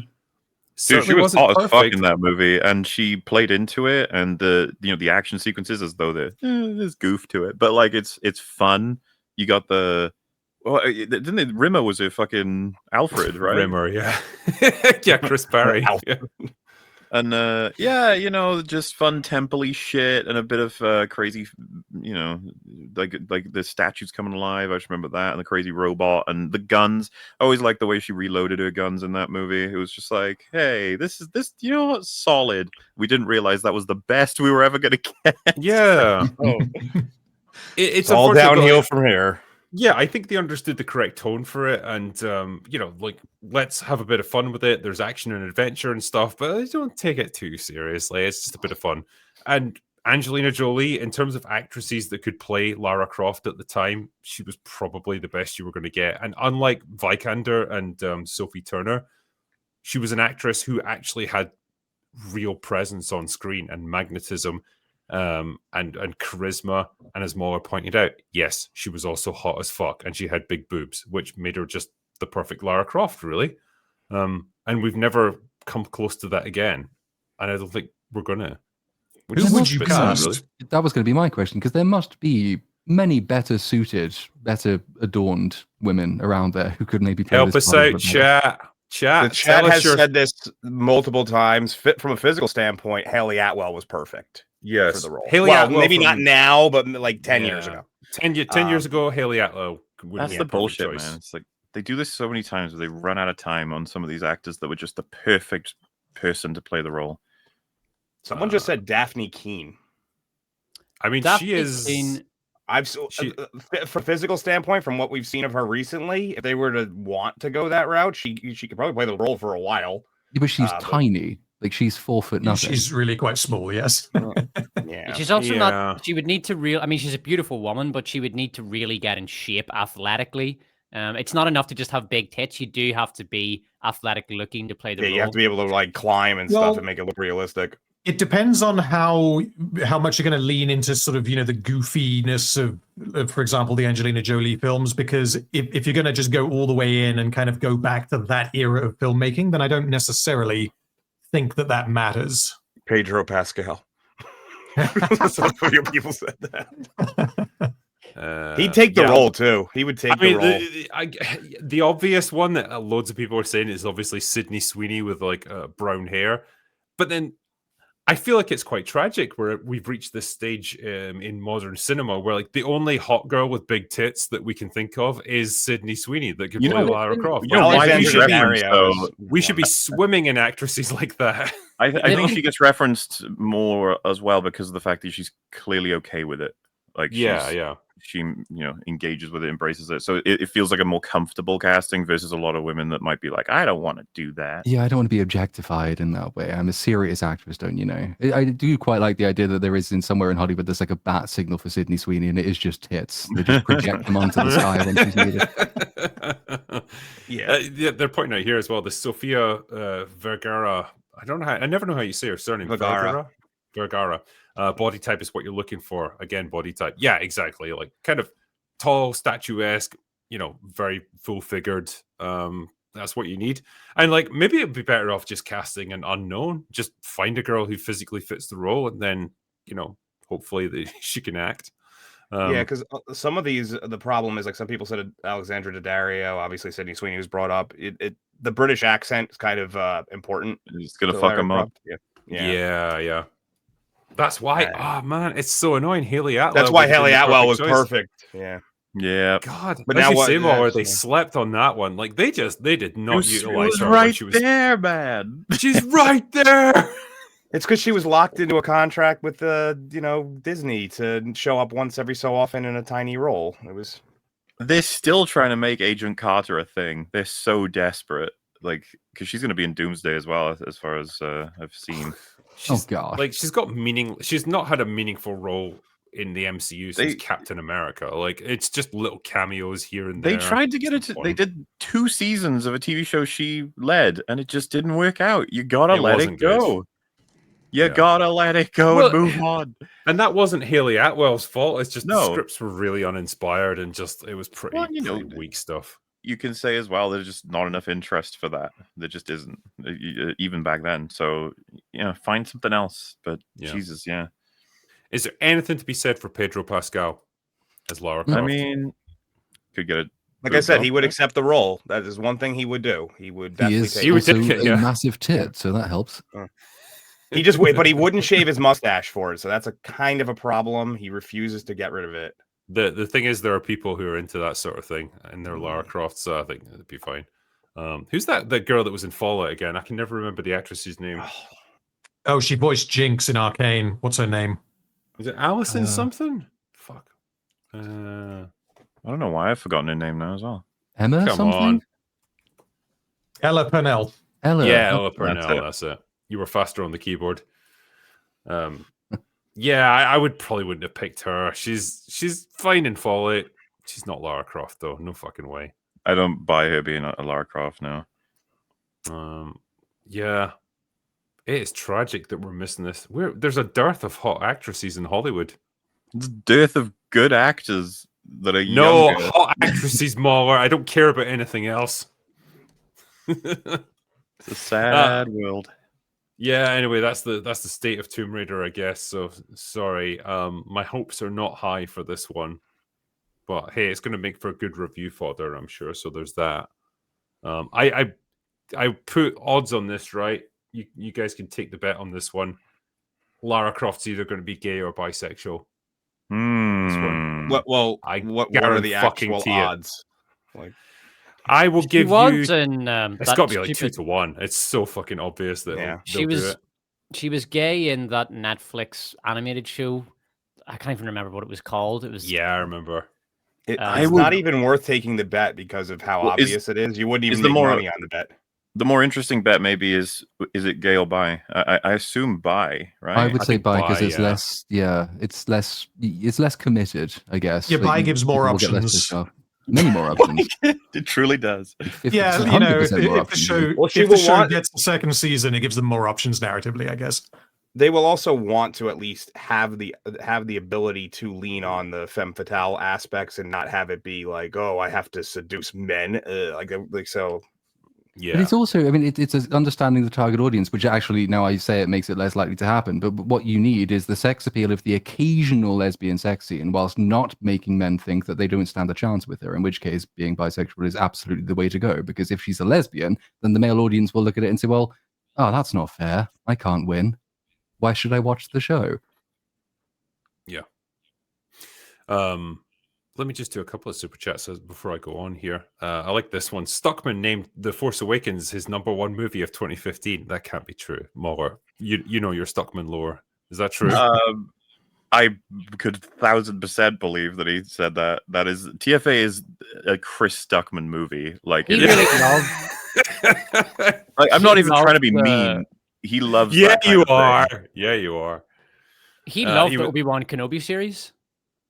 I don't remember if he did. He did because I had a little clip of him in it was one of the very early videos I did on my channel reviewing Obi-Wan, and I had a little clip of him talking about how great the show was and how much he loved it and how he didn't understand all the criticism. The thing is, like, how can you pick that out though? Because Chris Stuckman loves fucking everything that he reviews. Sometimes that's his whole reason for being now. It's just like he praises everything. Once upon a time, he was critical. So, it depends how far back you go. But apparently he was critical of Rogue One, according to this guy. He said that its praise was due to the Phantom Menace effect, and over time people would turn against it. The king of bad takes. Dude, the fucking irony, because everyone turned on TFA, while most people consider Rogue One to be one of the highest of the things that like Disney managed to actually make. Still, like, not good, but it's just funny that he said that. Do you think Andor has added or detracted from the, appreciation of Rogue One? Added for sure.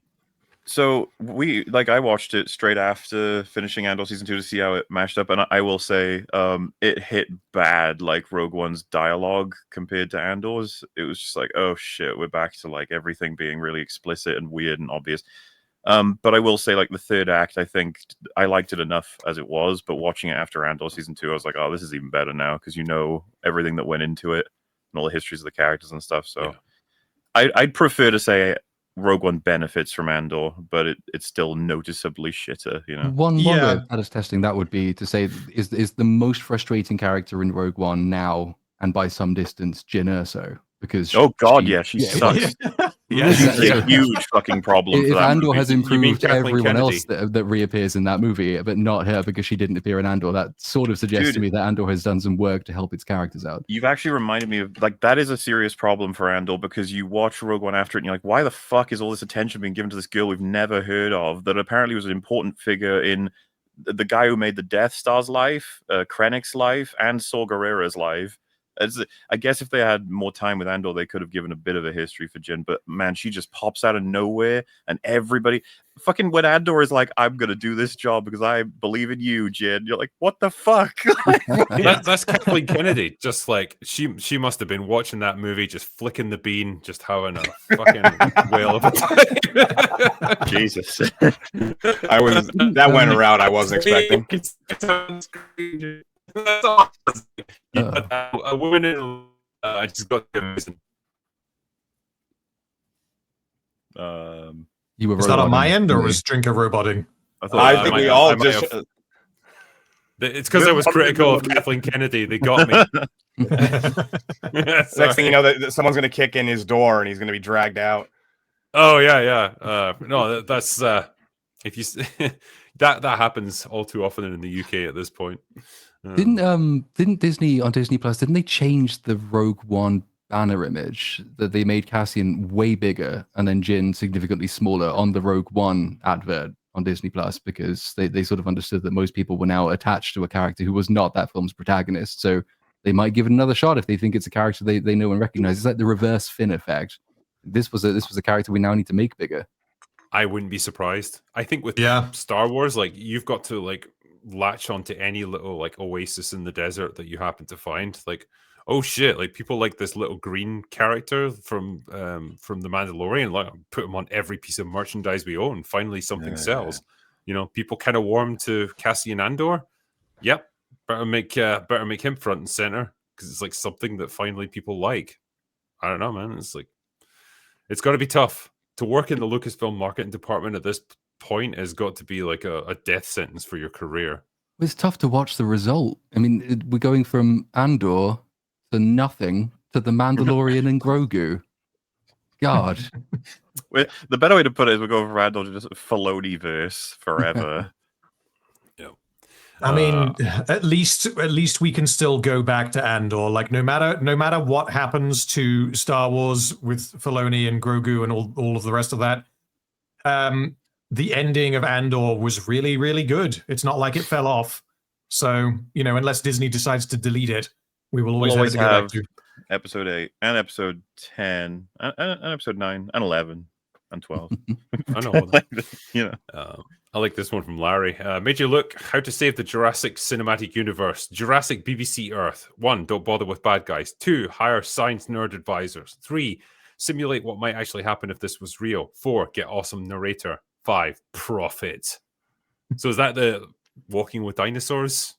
They did a new version of that and everyone hated it. I haven't seen it, so as far as I know, it's bad for good reason. I just don't know what those reasons are. But I mean, we talked about like the original Walking with Dinosaurs from like the 2000s, where they were like, we're using the same technology they used in Jurassic Park, only with like used to watch it all the time. Drinker is a verified hater of Walking with Dinosaurs, and it's disgusting. We should stop him. How can you hate it? It was an amazing. Drinker's on record multiple times hating dinosaurs. It's actually he needs to be stopped. Those things. You know what, Drinker? You're a dingbat.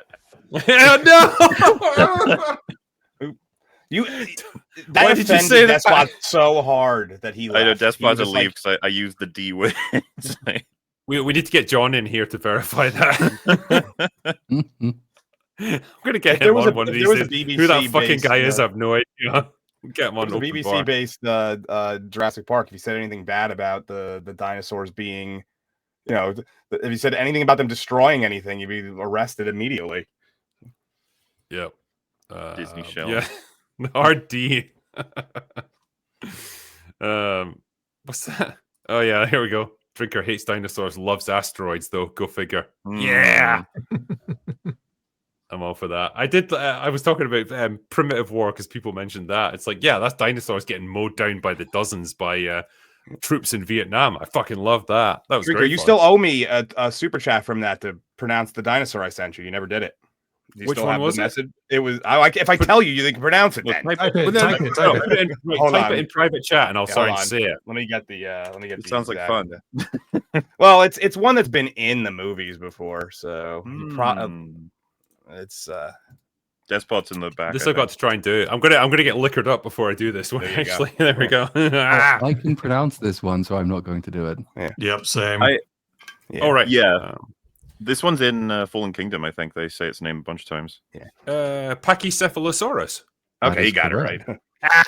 Fuck you. It's often the one that people pronounce incorrectly, though. So, yeah, I'm not drunk enough yet, so clearly I was able to do that. I just want that. I want to go on record saying that I did it. Anyway. Oh wait, Despot's back.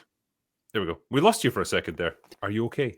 I think I unplugged my Mac by accident, and it just took me out for some reason. My internet's fine. No, that's fine. Yeah, let me ask you guys a question. How many of you have seen the latest episode of Alien Earth? Yeah, I've seen it. I have a lot of thoughts on that. In the name of all that is good in the world, this isn't. Wow. I can't believe how much I've soured on this show because I was broadly defending it after episode 1, and I was like, episode 2 was a bit dumb, but there's potential there. Wow. This was like if you did Alien, but the entire crew of the Nostromo was like a bunch of retarded idiots, and they make the worst possible decisions in every situation. One of them is canonically hyper retarded. In universe, he is just like 1 IQ. He doesn't understand words. Help me out on this one, right? So he literally doesn't understand like what was it even? It was geology versus biology. Geology and biology. Yeah, a lot more than that. So and then later on, he says a really big word incorrectly, and I'm surprised he could even pronounce. Let me see. I think it's in was it procrastinating or something? No, it was perambulate. Yeah, perambulating. That was it. Yeah. And I was like, I looked it up. He kind of used it right. I was like, because I had no idea what the word even meant.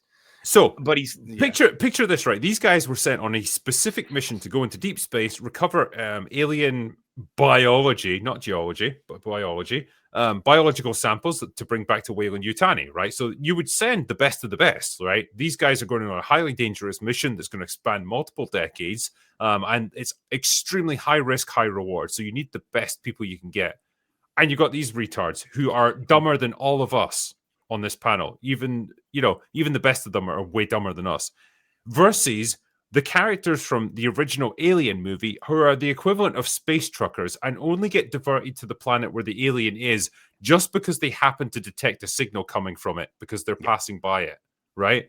They are 100 times more intelligent than anyone in this fucking episode. It is absurd. Help me understand this. I don't get it.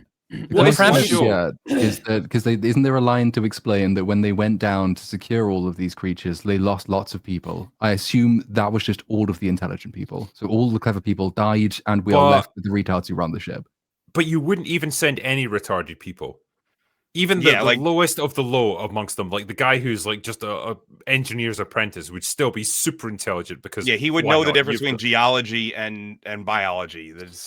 But even the explanation that Platoon pointed out doesn't really make sense, because if these alien life forms are so dangerous that they've killed a significant portion of the crew, you're not going to carry out little fucking experiments on them in your lab. Yep. Whilst eating a sandwich, and drinking. And that's where the explanation falls apart, is because the person doing the biological experiments is the person who's doing the biology. Like, that's her job. Like, she can't have just been doing it because the actual biologist got killed. That is what she's there to do. And she's so dumb. The sample container can be opened from the inside if you can stick your little tentacle out through it and open it somehow, like open the aperture thing. That shit, man. And why are the samples even unfrozen? Like, you don't know how these things are going to respond to, say, an Earth-like atmosphere. You get them on the planet, you freeze them, you put them in the freezer, which is attached to the ship in a separate compartment, and the door is locked for decades, and they only unfreeze it when it gets back to Earth. That's the protocol. That's what any intelligent organization would do. They wouldn't let the fucking crew poke and prod the alien life forms. It's so dumb. Or if you were going to do any kind of experiment on them, right, you would be in a full biohazard suit. You would have one sample of alien material in a room, a sealed room. You're fully protected, and it's in a sealed container, and everyone's watching to make sure nothing happens. That's how you do it. They never cover their faces ever in this show for anything, for surgery, for any kind of experiment. No. They never cover their faces. One quote that came to mind as I was watching the doctor, who, might I add, has he's just smoking everywhere, near oxygen tanks, everything. And one quote that came to mind as I was watching him do surgery was, George Carlin once said that somewhere out there is the worst doctor, and it's on that fucking ship. That's where it is. Surgeon killed more people than the xenomorph. Yep.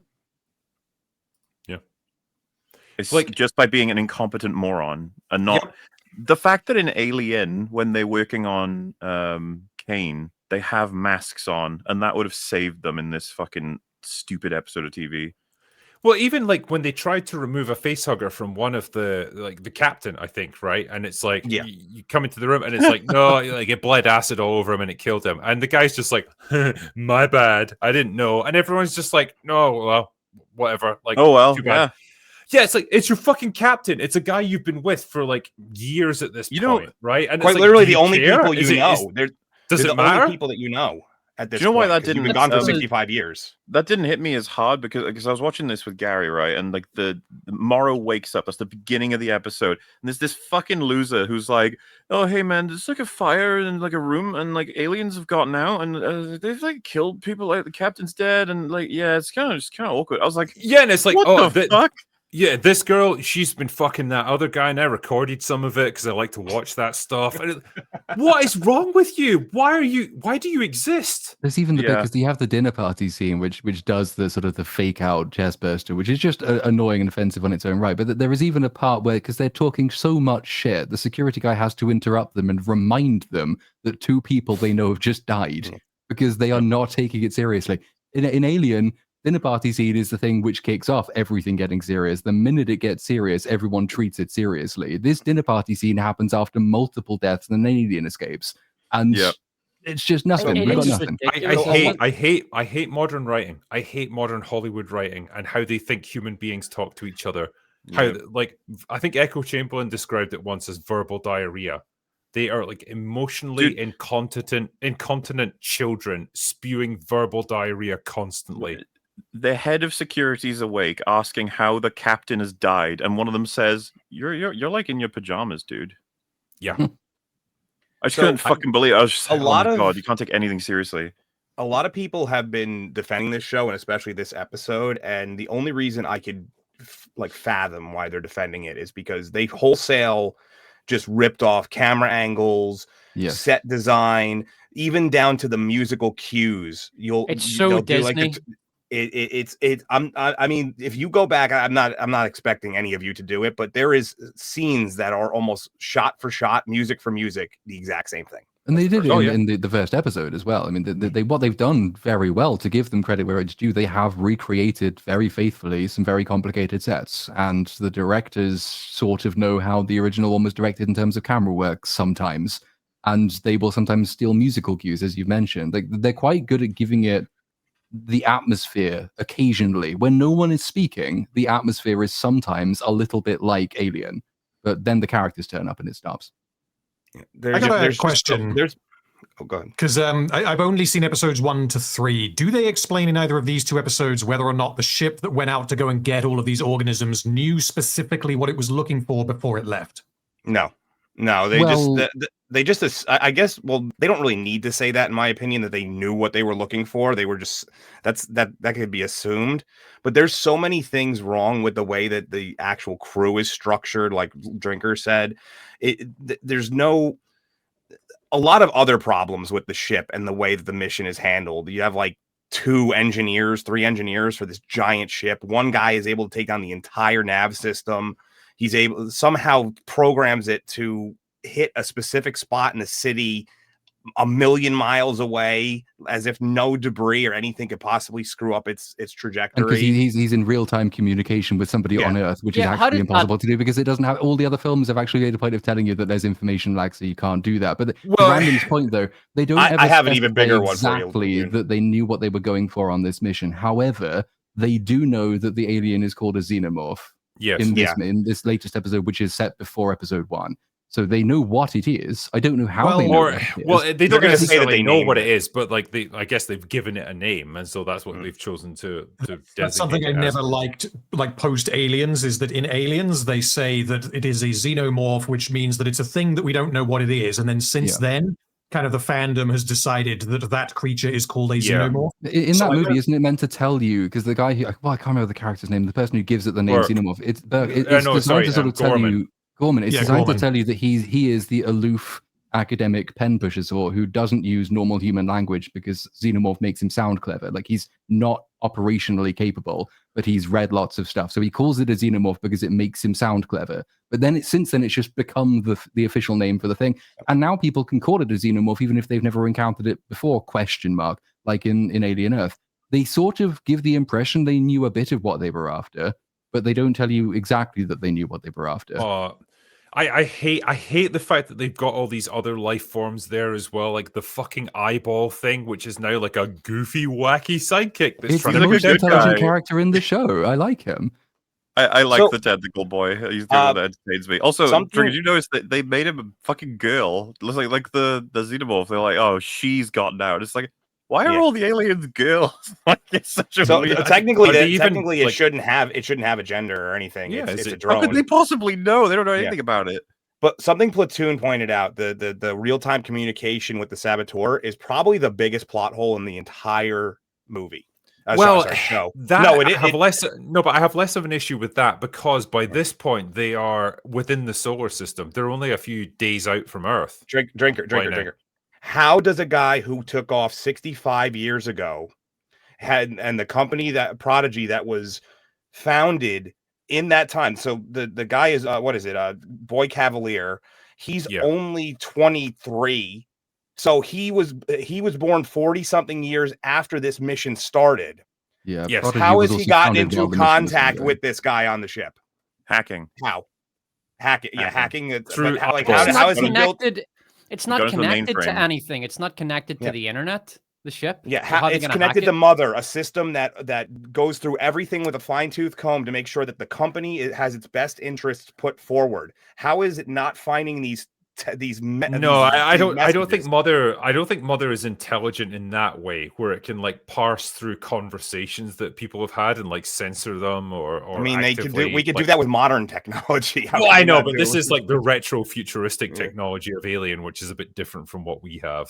Either way, even if they're not going through the messages, the connection between the two. The timeline thing is it's retarded at every single fucking layer. Like, he shouldn't really be able to contact them, but even if he can, why the fuck is he doing it himself when he is the face of Prodigy on a casual conversation that the security engineer could just access whenever he wants? I thought that was absolutely hilarious.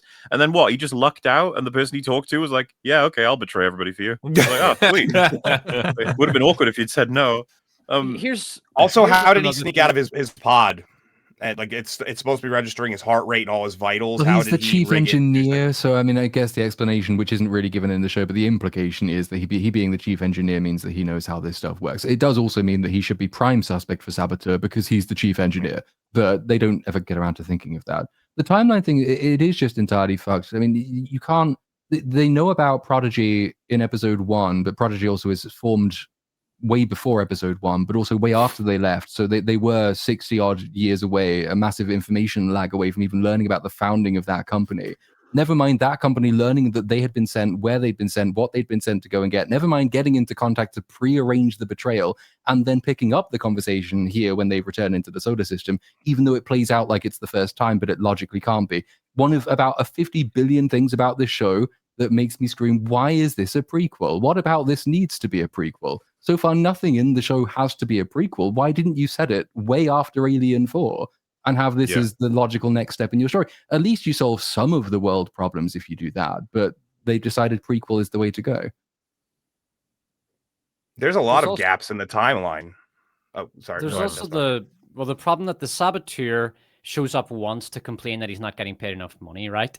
Then why the fuck did you agree to go on a 6-decade-long journey if you didn't think it was enough money to begin with? Like, the character motivation is so stupid. To get people to go on a 6 or 7, it's a 65-year journey, if I remember correctly, right? To go there, get the stuff and get back. Okay. Even if you are cryoed, you're frozen so that you're not aging too much, everyone you know in your life will die. You're essentially, you'll come back to a different civilization, right? Yeah. If I were to go to sleep now, I'd wake up in 65 years and I wouldn't be able to communicate with anyone in Ireland because I don't speak Arabic, right? Wait, is that the thought police banging at your door there? Oh, no, wait, you're not in Ireland right now. It's okay. That's basically what these guys are signing up for. Now, the kind of people who would agree with that are exactly the kind of people you don't want going on this mission. It's like, okay, this person's probably some sort of sociopath, doesn't mind everyone in their life dying and returning to a completely different culture or civilization or whatever. You need to come up with a really interesting incentive. Like, for example, I don't know, you send people who are sick and you say, look, you're in the early stages of sickness, but we're going to give you these drugs. They're going to keep you going. And because they can't recruit people, like recruiting the people they want would be a massive problem. That would be a really interesting plot point, but instead it's just a bunch of boring fucking normies that for some reason have agreed to go on this journey. It's the most frustrating thing about this show is that this is the kind of stuff you're talking about is what I thought we might get based on what the premise of the show was. Inevitably, they tried to compare it to Game of Thrones because everybody likes to do this. They want it to be event television. They want it to be intriguing. They want the politics. They want it to be character rich and character led.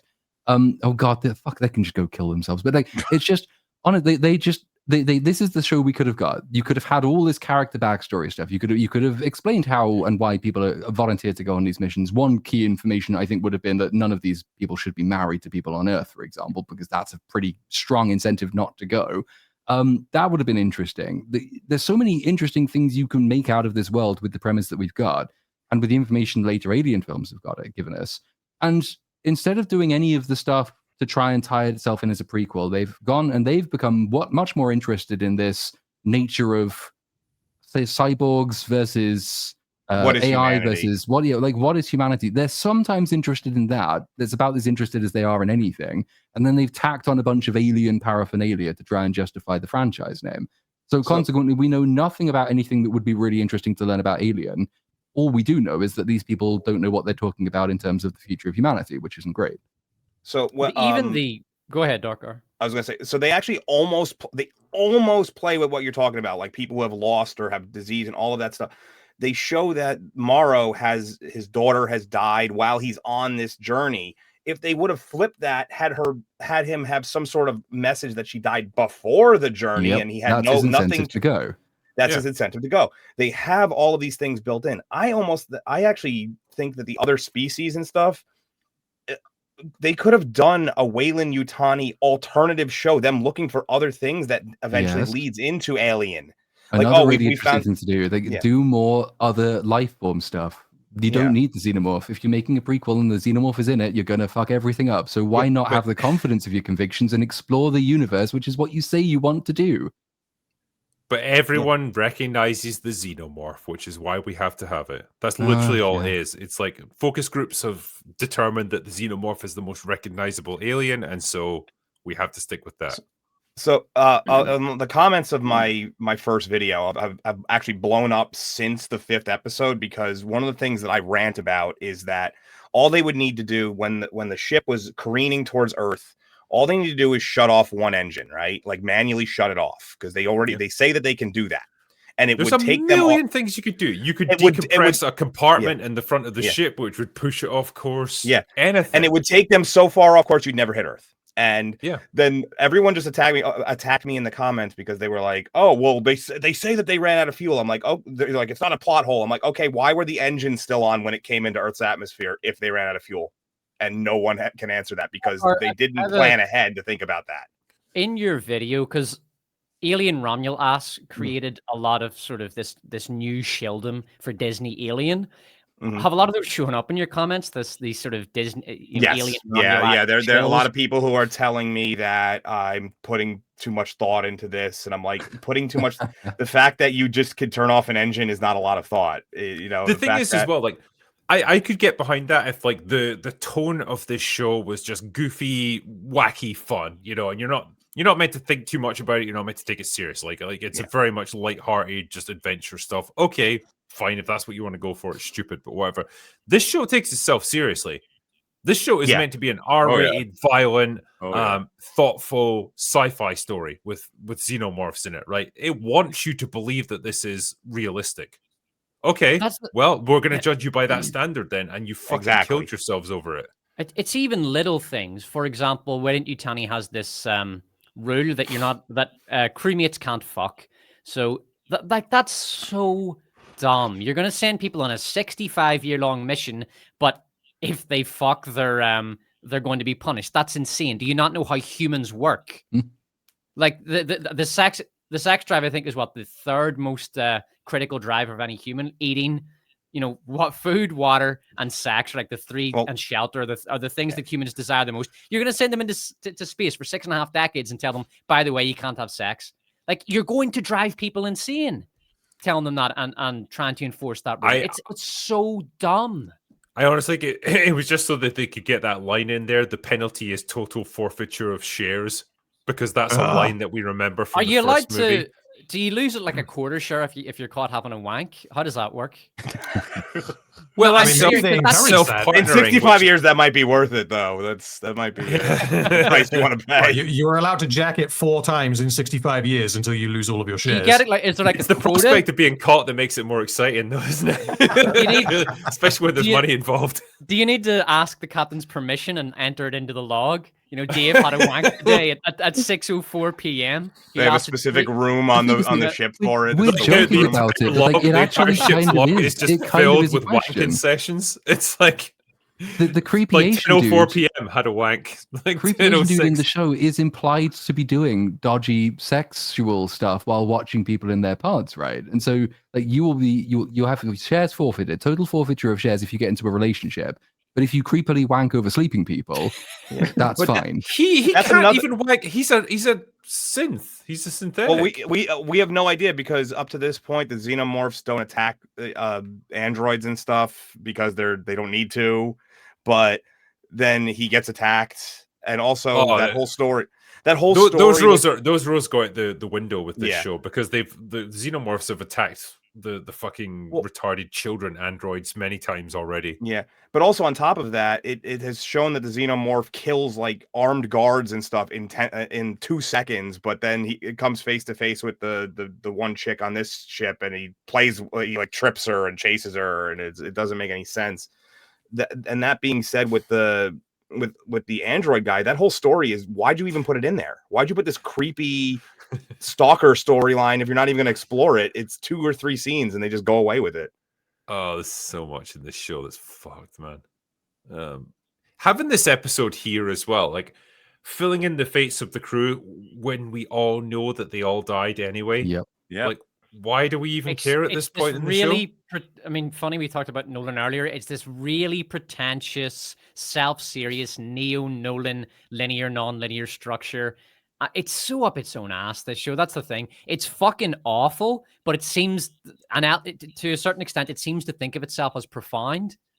Yeah. I'm not sure in this situation. I don't think this episode was a case of them reaching for the profound. That's like episode 4. No, and just 3 overall, but because this of one, the weird time shit, though, it's kind of a filler episode because what they've got is a long and incredibly slow-paced thing where lots of people stand around talking and there isn't very much action. And these are lazy people. So what do? They say, well, let's do an Alien tribute episode with all of the action in the middle of the season so people who fell asleep will wake up again. I don't think it's anything more complicated than that, which is why there's nothing to be said. If they were reaching for profundity, then they would have had probably more long drawn-out conversations on that ship. They would have been trying to tie it more closely into the front story. The really irritating thing about it is that in order to cram in the action sequence, we have got a storyless episode. All we get is action and then an explanation for stuff we already know has happened, and then an explanation for the conspiracy we already know exists. So there isn't really any story work happening at all. I think what Despot's driving at with this one is not so much the content of the episode, but the placement of it. So the idea that like, oh, we're going to take these characters that like have already been they've already been killed, right? And we've discounted them from the narrative, but we're going to assume that the audience is so hyper invested in this show and all the lore and all the backstory that led up to it that they're going to be then really invested in finding out what really happened on that ship and what led to the events of episode 1. Of course, we don't care because like it's all stupid anyway. But like they're assuming that by putting it there, it's this really smart, like, you know, next level piece of strategic thinking in terms of like the structure of this season when it's just more stupidity. They should have cut this episode up into small bits and had it put into the other episodes. Every time they introduced more about the eye alien, show his scenes or hers or whatever it is. You know, when they show more about the super tick bugs, do that scene in that episode where they showed it, episode 2, I think it was. Show more about them there, and then it would have flowed better. The pacing would have been there. Or just do something crazy, like have this be episode 1. Yeah, or that too. I mean, but if you wanted to, if you didn't want this to be the first episode because you're going to kill off all the characters anyway and don't want to have to reintroduce all the synths and all this stuff, you have to take this episode and divvy it up over the course of the show. You can't just drop slightly past halfway point this flashback where they explain all these creatures and everything. You just can't do it. That's all I got. I didn't want to go on too far. I think that's all any of us have got with this show. Yeah. I mean, you could go on and on and on. Another thing that annoyed me is the fact that these people they're supposed to have been together for years, and when they speak to each other, they come off as kind of strangers, like the way the mechanic speaks to his apprentice or the way the security speaks to people. It's like these people don't know each other. They sound like they're strangers, yet they've been together for years. And apart from that, they should have gone through a training camp together to build, to create bonds between them. If you're a major company, you're not going to send people there who don't like each other. There's going to be psychologists there to evaluate, okay, these 12 people are going to get on really well together. None of this. No, I mean, everything would be really interesting to see, as we mentioned. But I mean, the problem of their lack of knowledge of each other is worse for the way they've ordered the episode, because obviously in episode 1 you get the introduction to the functionally retarded kid who doesn't know anything, but they're all like, except the guy who directly works with him, that they're all sort of surprised that he doesn't know anything. And yet episode 1 is set at the very end of their 65-year journey, so they've had plenty of time to understand that this is who he is. And if you go to Alien and compare and contrast, they all play off each other's established ticks. They know everything about each other. That's what makes them seem quite a well-rounded and alive group of people, is that they're so familiar with each other and kind of frustrated to a degree with each other's established character before the camera starts rolling, that you can do fun character stuff with that. But in this situation, it's just, oh, hey, why doesn't idiot person know anything? Don't you know he didn't pass his civics exam? Of course they knew. How long did it take to know that? To play like devil's advocate a little bit, like through the miracle of hypersleep, have they actually spent that much time together, or have they would have been spent enough. most of that? There would have been enough. I mean, the It doesn't. The show doesn't tell you how long they've been awake. Like over the course of 65 years, have they been awake for 3 months or? You've got the dialogue. I kind of imagine like a mission like this. It's like, okay, we leave Earth orbit, we all go into hypersleep. Okay, 30 years later, we arrive at our destination. We do the mission. Probably some of us are going to get killed in the process. It seemed like they did anyway. We've got these samples that we need. Okay, put them in storage. Back to hypersleep. Right, boom. We're almost back in Earth orbit. Now it's time to wake up again. That seems to be the structure of it. They've got the exposition for knowing each other. They've just the meaningful dialogue isn't there. Like they put all the names and ticks and stuff, and like be like, oh, you're doing this sort of thing, but like none of it works. Kind of like Platoon was saying, you could do a pretty easy solution to this would be to have basically just a line of dialogue or a couple of lines of dialogue establishing that though they've been on the ship together for 65 years, their shifts don't overlap. So they've all traditionally been in cryosleep at different times. When the emergency happens because of the sabotage, a set group of them are woken up, and it's the first time they've actually meaningfully spent time with each other on the ship. It's an interesting use of that concept. It implies a lot of depth about the mechanics of the thing, and it gives you an opportunity to introduce these people to themselves as we're learning about them for the first time as well. If you were interested in exploring this as a concept, which the show pretends it is, that's what you would do, but it isn't, so they didn't. So, in other words, it's all shit, basically. Does it have any redeeming aspects? I mean, we've talked about production design, but honestly, I think it's very Disney. They did this with Star Wars. Does anybody know what the Cargo Cult is? Yes. Yes. So it's a cargo cult show. It's a show which it basically emulates the audiovisual look and feel of its IP, and it feels like in doing that, it then attains the greatness of that show. But there's no real depth, or there's nothing going on beneath the surface. All we're seeing here is what they did with Predator. Like they bought the rights to these franchises. They've got enough money to create like nice visuals for you, and that's it. It's just parading the corpse of the thing that you remember and wearing it like a skin suit. Well, they did that with Romulus, like, I mean, both figuratively and literally in the case of Ian Holm. Like the production design on Romulus is the one thing in that movie that I would compliment.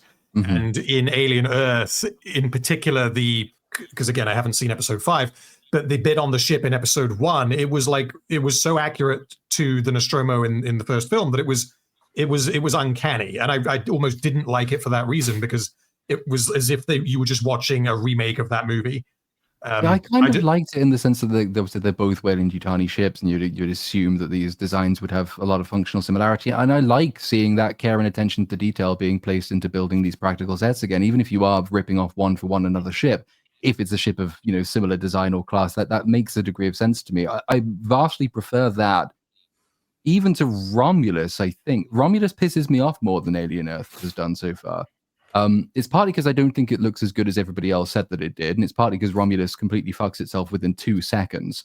But it's also because like Alien Earth has this kind of interesting premise and idea to it at the beginning. I like the idea as a sandbox of fleshing out the corporations on Earth. We haven't really seen that before. I like the idea that they are experimenting with different types of android, cybernetic, cyborg stuff, and what that means for the future of it. All of this on paper as a concept, something to go and explore, is really interesting. And I like that they tried. No, I don't like they tried to do it. I like that they thought they might try to do it at one point. They never got around to it because we're now 5 episodes in and it's just completely empty.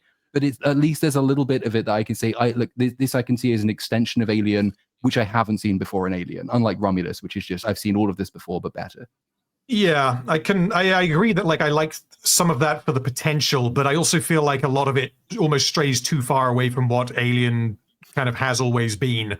And if this was good, then I wouldn't be making this criticism. But it feels like they're trying to just cover too much ground. And I had this problem with Prometheus as well, as I'm sure many other people did. But like, I feel like this show would have had a much stronger starting point if it was ship crashes into Earth. And we can get around that with plot bullshit that we don't need to go into. Ship crashes into Earth, and then instead of having all the stuff where you put the terminally ill children inside robots and send them into the ship for some strange reason, just have a Burke-like character orchestrate the crash. Did you guys say that something like that happens in episode 5, or did I miss that? Yes. So there's one of the engineers is basically being paid off by the owner of Prodigy, the young guy that we saw, to possibly kill himself in the process, but crash land the ship directly into New Siam, which is his city, which would require insane levels of luck and calculation. But that's sure. So you can tweak that, but principally that could work. And then what you do is you have like an aliens-like squad of Marines that goes in to clear out the ship. That's your starting point. But they don't do that because they want to do some weird like transhumanist thing with children in robot bodies. Like that has been my biggest problem with the first 3 episodes, but I haven't seen 4 or 5 yet. It doesn't improve. Yeah, from what I've I've heard, yeah. Let me ask you one other thing. Have you guys seen the trailer for 28 Years Later, The Bone Temple? Yeah. Watched it after you told me to. Yeah, I was kind of curious just to get your thoughts on it, because I could show like very short segments, probably without the sound, because Sony are very, very interesting when it comes to copyright, i.e. they will just hammer us for it. So I can't show too much to the audience here, but yeah, this is going to be directed by Nia DaCosta. It's obviously our follow-up to 28 Years Later. How are we feeling about it? Because I'll be totally honest, I'm not super excited for this one. 28 Years Later as a movie did not like live up to my expectations. And the more I think about it now, the more I see what a mess that film was. And I do not see how Nia DaCosta is going to fix that. I wasn't excited by this trailer. And I like 28 Years Later, but this trailer looked... Oh, got notes. I was going to mute it there. Just in case anyone want me to skip to specific points for reference there. Or I can go slowly through it or whatever, but yeah. Yeah, the trailer looked like a sort of formulaic post-apocalyptic cult. I thought the scene where Dr. What's-his-name goes and almost gives Samson the Hung a big hug. Samson the Hung. It was just vaguely depressing. It's like if you can hug zombies now, then what the fuck is the function of a zombie? They just feels like a completely our understanding. It feels like a totally different franchise. Specifically with this trailer. Obviously, the trailer could be cut in a weird way, but it just doesn't. The tone is just so different from what I got. That was my initial reaction. I only watched it once. I didn't really dissect it crazily, but. Well, I think I was going to ask, do we know if this is a spin-off or is this a direct continuation of the events of 28 years? Direct continuation. Yeah, it's like part 2 of 28 Years Later. They were filmed back to back, I think, but like I don't know if this has ever happened. Like where you're filming movies back to back, but you hand off to a different director midway through. Do you know what I couldn't figure out? So 28 Years Later did well commercially, but they're gonna like that. Fuck that, man. Just what is this? Like if he has a clear goal in mind, for example, if he's studying them, or maybe he thinks he can cure them, right? Like he's a doctor, he's working on a cure, and he thinks that would make sense. But none of that was in 28 Years Later. It's just he's just kind of crazy, and they're nerfing the zombies and making them not. They're making them civilized now. This just isn't what the audience wants. The audience doesn't want drugged up, safe zombies. They want the danger and the carnage. It's one of the reasons why people are going back and retconning 28 Weeks Later and pretending it's a good movie. By the way, 28 Weeks Later is a fucking awful movie. But they're pretending it's good because it gave them some of the things that they wanted from Years Later, which is that, crazy zombie gore. And it's like, Jesus Christ, man, I get it. I get that the first movie was a setup. I quite liked it. But at some stage, you do have to get to the fun action, the zombies going wild. And it's just, I don't think we're going to get it. I think it's going to continue to be weird Alex Garland, very allegory rich, vaguely pretentious, and kind of dull. Something like what we got with, what was that Natalie Portman movie called? Oh, Annihilation. Yeah. It's all tease and no fuck. Do you know what I mean? I think the focal point, I guess, from a character perspective, is going to be the whole Jimmy Savile thing, like the band of Jimmys that our main character gets indoctrinated into, and then what that does to him. because like there's loads of shots of him, like he's obviously taken on like the tracksuit, the bleach blonde hair and everything. He's become one of them. But what's that going to lead him to? And I'm just like, why the fuck should I care? Exactly. Do I want this from my post-apocalyptic zombie survival story? No, not really. It's such a bunch of disjointed elements that just don't seem to really tell me anything that I care about. Yeah, there's the Jimmy Savile guy. Yeah, like there we go. Look at that bunch of movers and shakers. Idea was that? Yeah. I made sure that everybody had a different color. Can anybody guess as to what exactly Alex Garland is getting at? Because he loves his metaphors, right? What's he trying to say with the Jimmy Savile gang? Like, any ideas? Is this isolation is retarding in the sense that this is in England, which was cut off from the rest of the world in the mid 2000s is when 28 Days is set. And because so we've been cut off and isolated, the allegations came out. Yeah, but because of that, we've been cut off and isolated from the rest of the world, and civilization has left us behind, and so we are stuck with these like strange, antiquated notions of national cultural identity, and it's a story about isolation and isolation preventing you from being your full civilized self. So is he? So it's a story of Brexit, basically. Is he basically suggesting that if England doesn't embrace the rest of the world, it's just going to be stuck in its own petty little culture, which he is trying to embody with Jimmy fucking Savile? Yeah, why? To me, that's just making me think that like if this was set in the United States and there was an apocalypse or a zombie outbreak or whatever before Harvey Weinstein was discovered, if that didn't happen, you would then have gangs of people dressing up like Harvey Weinstein. Like, why would that ever happen? I mean, what he seems like, what he's driving at with a lot of this is like our, particularly when we're deprived of outside information or like a different perspective, the enlightened perspective of multiculturalism. But anyway, the tendency to romanticize the past, to lionize celebrities and figures that people have been told to look up to their whole lives. That's, I think, what he's driving at with this. If you really want to pick allegory out of it, it's this idea, as I think Platoon was hinting at there. The more isolated a society becomes, the more it starts to become backward looking. It starts to become set in its ways over where it is culturally. Yeah, you can see what he's doing here. He's suggesting that Britain isolated is a society which ultimately comes to value total uniformity, conformity. But I mean, that's a lie. That's a lie about the English past. The English came up with the concept of freedom and expression, individual expression, and things like that. If you want to look at a society which values total conformity, that's something like the Soviet Union or Nazi Germany. It's not old Britain.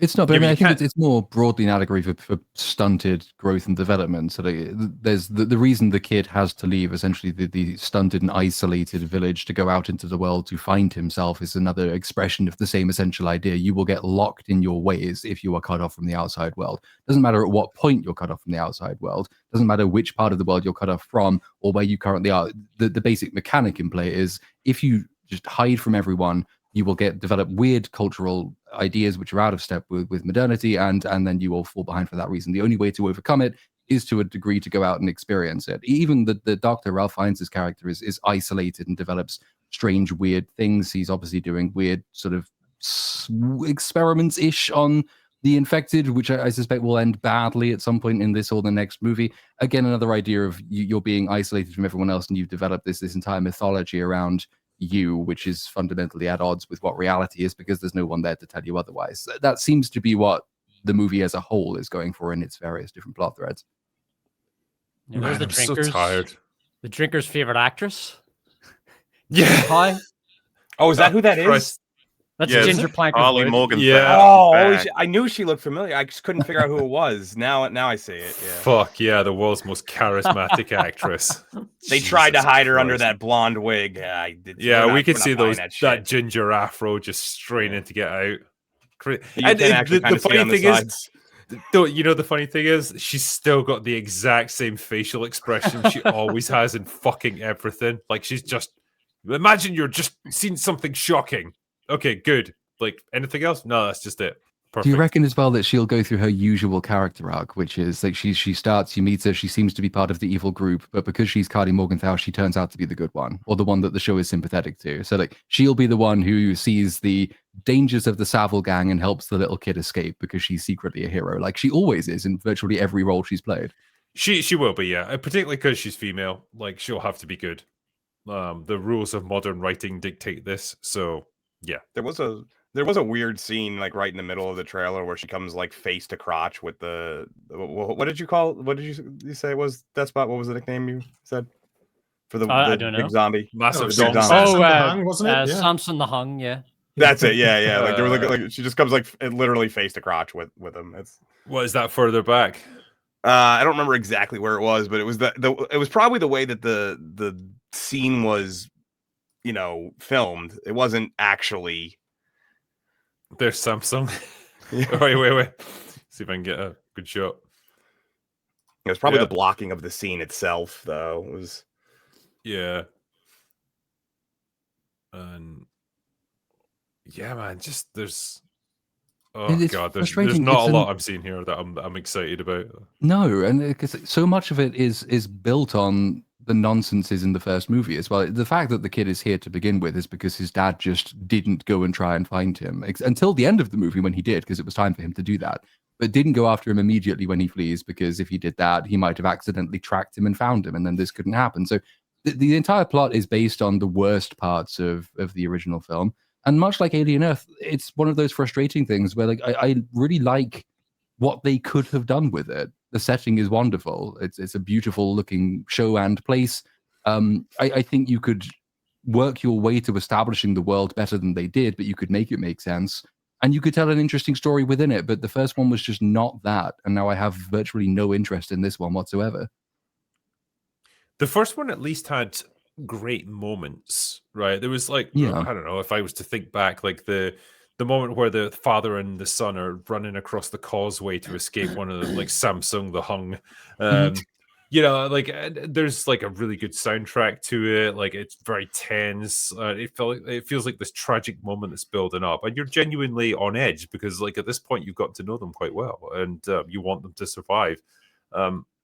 Things like that, great stuff. Like the son reconnecting with his mother and like sharing scenes, reminiscing about the past and the fleeting nature of life and all that good stuff. Like gets cut off like really badly, abridged in the case of the mother. Like, there's a couple of interesting scenes when they're on their journey, and then it sort of just cuts off so they can go and meet random pregnant infected person, and then gets her to the doctor who's like, no, you got to die because you've got cancer. And then you get the really seemingly, and it's well shot. I mean, it's very evocatively shot, but then you actually sort of dig down into what's happening in the scene. Drug the kid so he can't complain, so the mother can go and kill herself. And then when the kid wakes up the next morning, no reaction to what's just occurred. Just, here's your mother's skull, go put it somewhere good. And he does that. And it's just, the movie isn't following through with the moments it is identified as being the most emotionally dramatic of its entire thing. And so it understands how to make an evocative looking shot with an evocative theme to it. It doesn't know how to make characters react or respond to that in any way.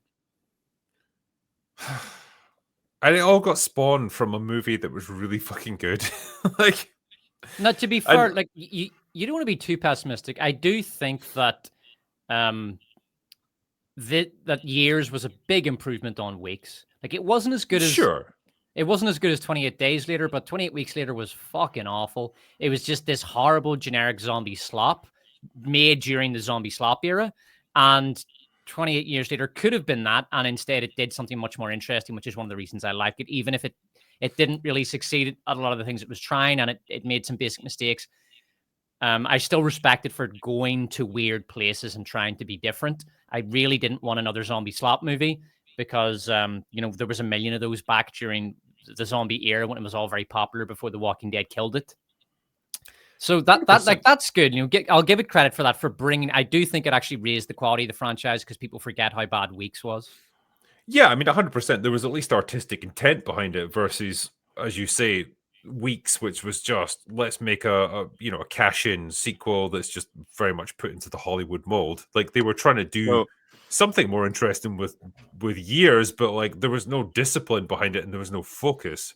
like Despot, what would you be saying then if weeks didn't exist? If it went from days to years?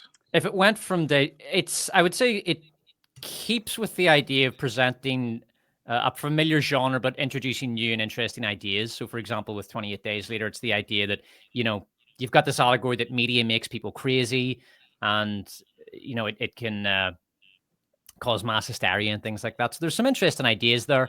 And I would think it carries that over well, but it has far too many of these ideas and not enough plot, story, and character. So it's like a lesser version of that. But it's not terrible. But you're right. If it had gone straight from days to years, it would be very disappointing. I mean, I was disappointed with years. I did think it would be better than it was. Yeah, because I really thought we were going to get something kind of bitching, and then well, everyone loved the trailer because the trailer was amazing. The trailer is one of the best trailers that I saw last year, and the film I don't think lived up to it at all. The other thing with this trailer is I don't really love any of the characters. My favorite character in years was, I do actually quite like Dr. Moriarty or whatever he's called. He's a decent character. And then Spike's father I quite liked. He's a very flawed man. He loves his son very much. And of course he can do the action. He's fast and aggressive and athletic. That's a good character. But the characters that I'm seeing in this, I don't know anything about the Jimmy Savile gang. We only got them at the very end of the last one, so there's potential there. Maybe the character who's cosplaying as Jimmy, he might be good. But in terms of character, I'm not seeing much here that I particularly like. The father was an interesting one, like Spike's dad, because I feel like we liked him, but the movie didn't want us to. Which was one of those interesting situations where it's like he's revealed to be cheating on his wife, and like he's kind of aggressive towards his son when he's pressed too hard.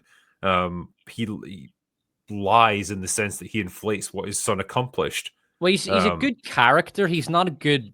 He's a very flawed man, but he's a flawed guy. But like, I think he's 100% trying to do the right thing. He's just like he's a good guy. He's not particularly bright, and I like it because it was kind of relatable. In the sense that if you don't have some of those negative traits yourself, you at least know guys that are a bit like that. He felt very real. He did up until the point at which he forgot he was a tracker and decided it wasn't worth looking for his kids. Exactly. That was the single worst element of the movie, because I like that character. I wanted to see more of him. And you could have done something simple, like when he's going across the runway during the chase scene, if he'd have taken an arrow to the leg, like a friendly fire arrow, and when he learns about his son Spike, he tries to go after him, but he just can't make it because his leg's too injured. Yeah. And they drag him back crying. That would have been a great scene. Yeah. That would have been great, and that would have fixed the biggest problem in the movie. And it's simple. It's a simple thing.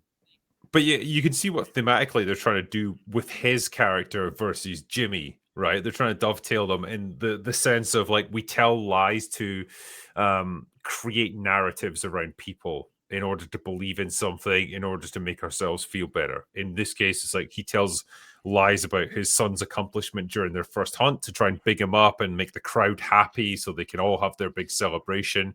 In Jimmy's case, he lies about like his hero Jimmy Savile, or at least he sees it as he's telling lies from our perspective, but he's lionizing this character as this saintly figure that he now models himself after.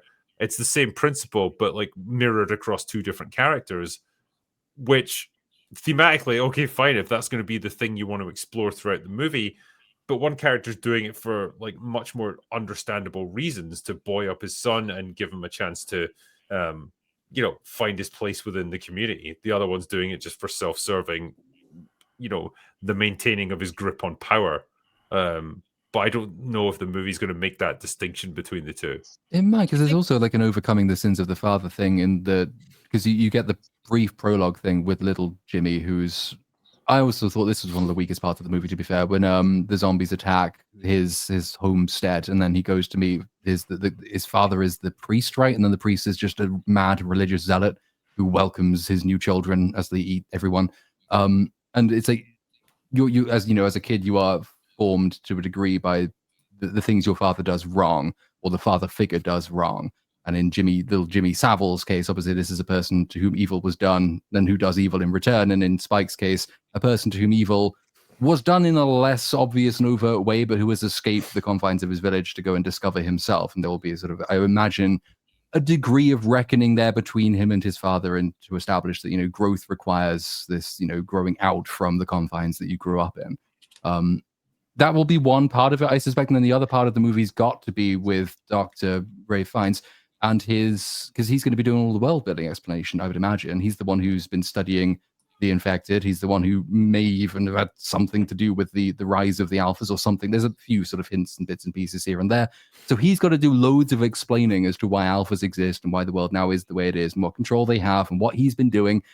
And I don't know which of these two things is going to work best. I suspect the character stuff will work a little bit better than the world building stuff. I can see that getting incoherent quite quickly.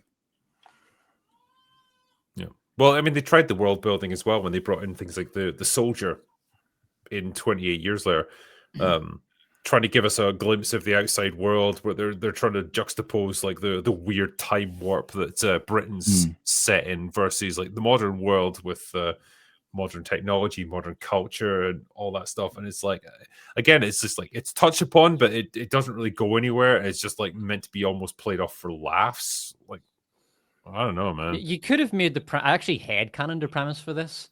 I had it written down and everything. I did this big Danny Boyle video, which was a complete disaster.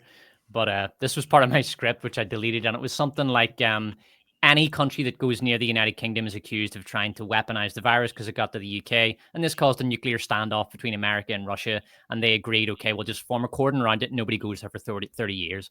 Like, you could do some sort of geopolitical treaty because everyone's terrified of the rage virus and they don't want it to be weaponized. Something like that. But if you look at Alex Garland's scripts, he'll present crazy premises and offer no explanation for them. He did that with Civil War. He did that with Sunshine. He did that with Annihilation. Like, he just never got an explanation as to why the starting point is where it is. Yeah. Well, that is 28 years later, The Bone Temple. I guess we'll see what actually becomes of it when we actually get to see it. Is it January that's coming out? Yeah, that is a good. I think so. Yeah, that's not a great sign. Yeah, that doesn't fill me with confidence. Let's see. And also, this is part 2 of 3. The plan is for there to be 3. Yeah, I think so. Yeah, so, 16th of January. Yeah. Okay, so does the obviously 28 Years was a financial success. If this one were to bomb horribly, what do you think that means for part 3? It won't happen because these were filmed back to back, whereas part 3 is not being filmed yet. Okay, right. So they presumably didn't do like a Lord of the Rings or something because they didn't know that it was like a sure thing where they needed to finish the story or whatever. I imagine they've got an outline of where they want it to go, and they've got probably some kind of script in place ready for it, but it's going to be contingent on this being a success. They've said, right, that we're going to be seeing Cillian Murphy at the end of this film. So I mean, I don't want to. I don't want to. No, because I think they're going to fuck him over somehow. It's just pathetic to me. Like, hey, we'll throw that there just in case people aren't as plussed on this sequel. I mean, hey, you know what? Like when they do the trailer for like part 3 of this, is it just going to be a bunch of chairs with like the actors' names on it? I hope so. Cillian Murphy, Brendan Gleeson somehow. Yeah, tell you what, before we finish up, should we see if we can answer a few super chats since we're all here? Yeah. All right. The first one is from Blankface. This should be an easy one. He just says, "Penis." I mean, something. That's fair. Short, 28-inch long penis, or maybe normal-sized penis. We'll never know, really. Shlomi Liner says, "I just got my tickets for New York Comic Con. I can't only make it for the Thursday, though. Will any of you guys be there?" Well, I will not be, I'm afraid. The next Comic Con I'm at is likely to be MegaCon in like February next year, so it's a while for me. Jacob says, "To this Fleamish panel, mystery or brown flavor?" It's a great EFAP meme, that one. Mystery or brown. That's a good one. That's one of the recent ones. I feel like I don't want to answer that without knowing what I'm getting into there. I think we were making fun of just slop in general. We were saying like, imagine they sold it and the flavors were either brown or mystery. No, it was an ad that some guy was doing for like one of those ready meals, and it just looked like absolute garbage. And he was showing the flavors, and one of them was just brown slop, and the other one he didn't open. So I think it was speculation as to whether it was brown and mystery with the flavors. Mystery. Was just I like to live dangerously, so I'd go for mystery. Hoping they have more than brown. Hoping it's better than brown. I mean, they could both be brown. What's this? Laganus says, hopefully someone mentions the Oliphant in the room. I mean, he just phones it in the whole show. He just like, I do like him as an actor, but he's like one of the most interesting parts of the show, and I want to push on people. It's like, why? He hasn't done anything. He's just there. Morrow is by far the best actor and possibly the best character in the show. I think he's but the that's best not character, saying much. Yeah, he's definitely going above the script. The actor for Morrow, he's doing a lot with nothing. And I still maintain they just cast him because he looks really like Yaphet Kotto, which is just really fucking cynical and sad. But you know, that's the world we live in. Nikos says, this is an off topic, but one actress that I was rooting for redemption was Daphne Keane. Seems to have moved on and is following Sydney Sweeney's example. I mean, does she need to be redeemed? Yeah, what did she do? What did she do wrong? She was in Acolyte. That was about it, yeah. Oh, whatever. She was just cast for a role. That's not her. Yeah, I wouldn't blame her for that. And in fact, she was quite good in The Acolyte. I mean, she could actually act unlike virtually everybody else in that show, so that was a help.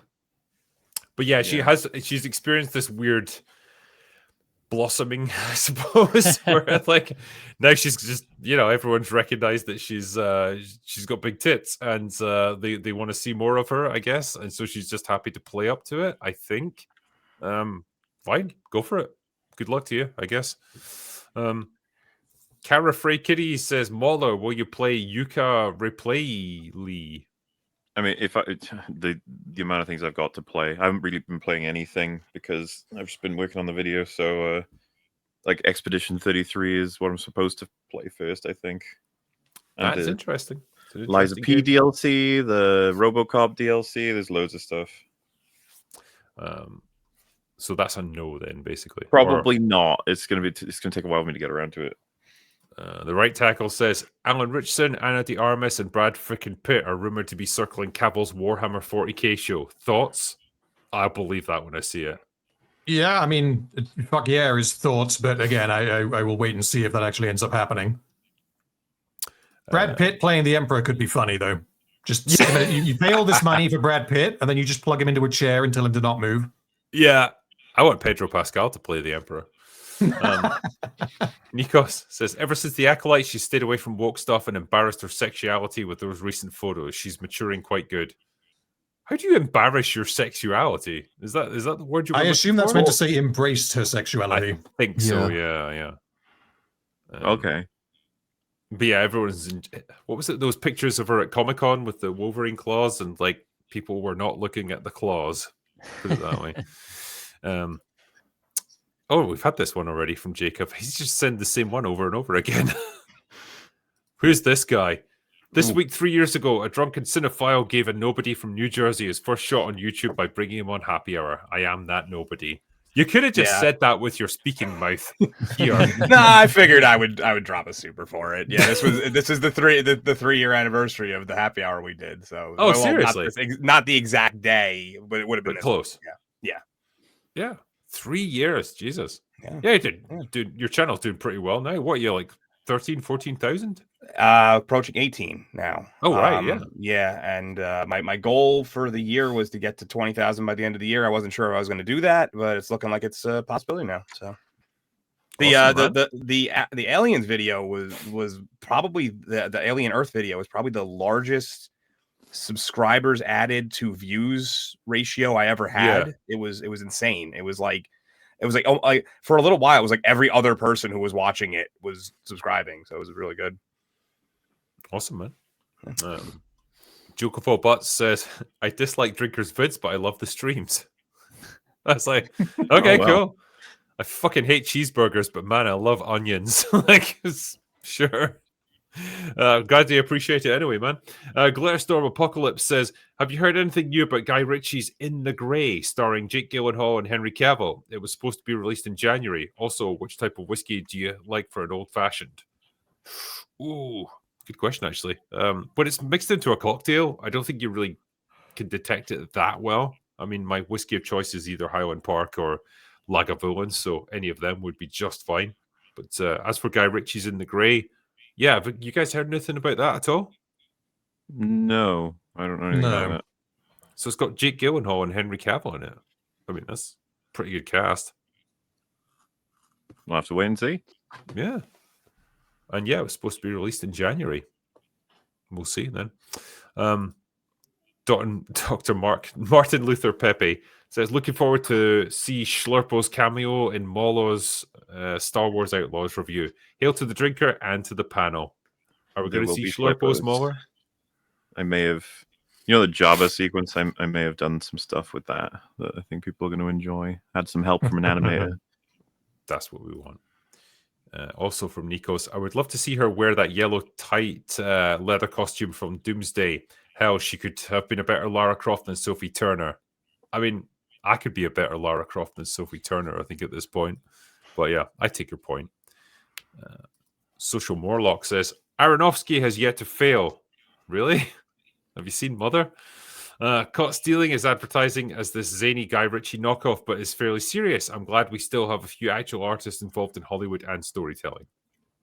I mean, yeah, I'll say that if Aronofsky were to die tomorrow, it would be a huge fucking shame. Just like Lynch, where it's like I want more unique sort of directors out there for sure. Yeah, and he says, much like the children yearn for the minds, the audience yearns for serious films. Sell it as such. One of the best films of 2025. Would love to see a drinker review. Great film from start to finish. Well, okay, there you go.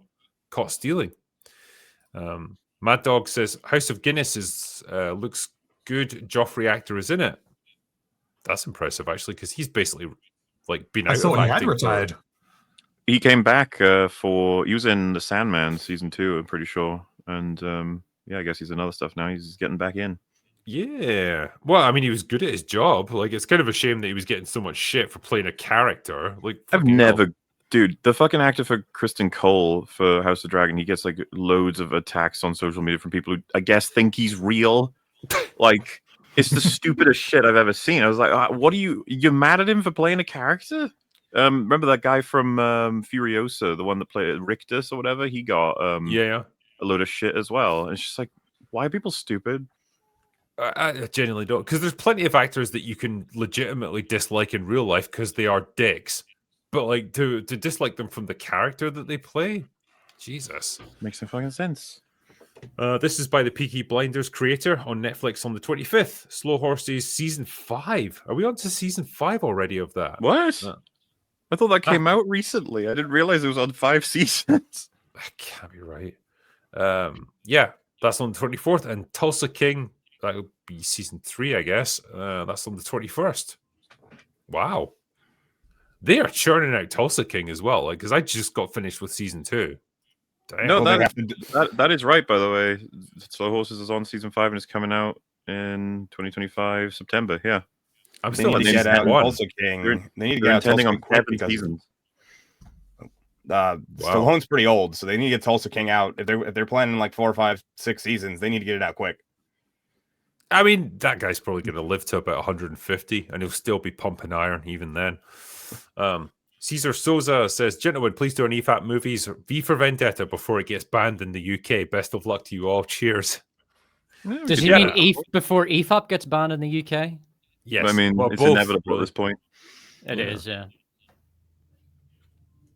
Yeah, I think you guys should do it for sure. Good movie. Land Far Away says, Don't Breathe is an early example of twisted modern morality. Girl agrees to rob a grieving old blind veteran, but we're meant to feel bad for her because later he's revealed to be evil. Your thoughts? Yeah, that's a really good point. By the end of the film, yeah, he's got like another girl captured and tries to breed her, right? And then he tries to do that with the Duke. It's just, they just happened that's the person's house they went into. But I will say, when they break in to rob him and he fucks them up despite being blind, I do remember watching it being like, This is hard to hate him. I'm just saying. Yeah. The first one was okay, but then I feel like the second one just goes completely off the rails. They try and convince us that actually this guy is a really, really nice person. Or so, I don't remember the specifics, but it was complete nonsense. Reno the Turk says, Drinker, can you make the noise of Yoda dying? I mean, he doesn't make a noise. He just like lies in his bed and then just fucking dies. They are obviously referring to the Lego fucking Lego one. It's famous. It's one of the most famous death sounds in all of like media. His death. No, what is it? I've never seen it. I can send you it. It's iconic. All right. Oh no, wait. You will have heard it. You must have heard it in like if memes you type or in something. Yoda Lego death sound, you'll get it. Yeah, Lego Yoda death sound. It's funny. Okay, I think I can do it. That's about it. Yeah. Like Yoda was in the room with us. It's ridiculous, but okay. Yeah. Every time I see Phoebe Waller-Bridge with her forehead exposed, I feel like I'm doing the black spot dance from Pirates of the Caribbean 2. Yes, she does have quite a noticeable birthmark. That is true. Let me see if there's any member chats here. Yeah, here's one. I can't even say that. Martin Sisbriggy says there is a skit about that actually. Jesus uncrossed. Also, he like comes down off the cross and starts hitting people with it and stuff because he's taking revenge. It's a sequel. I wonder if that was a typo or the D was actually in the title. Either way, it was Django Unchained, Jesus on Cross. That's what I was going to say. Like, I wonder if that was like a stylistic choice. I hope so. Yeah. Joe Hatlin says, first super chat, I would like Despot to name a song and for Platoon to sing it. A song for Platoon to sing? Let's have, what's the name of that? Running Up That Hill? Oh, God. Kate Bush. Yeah, Kate Bush. What does that even... Running up that hill. Just think about the previous season of any episode of the previous season of Stranger Things, and it'll come. Yeah, as in every fucking episode. If only could make a deal with God and get him to swap our places. Be running up that road, be running up that hill with no problem, etc. That's really good. It's actually it's an extremely difficult song to sing. I have actually covered it, but it was years ago. I like how you ended it with etc. That was the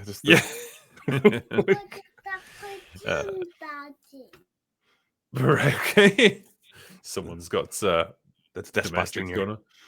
Sognor says the only time I saw anyone mention it was when John Cena was just listing celebrities. The posters thought it was funny. That would be Peacemaker season 2 then. Yeah. No one thought it was funny though, sadly. Just checking for any other member chats here. I don't think there's any more. CTD joined as a new member, so welcome aboard.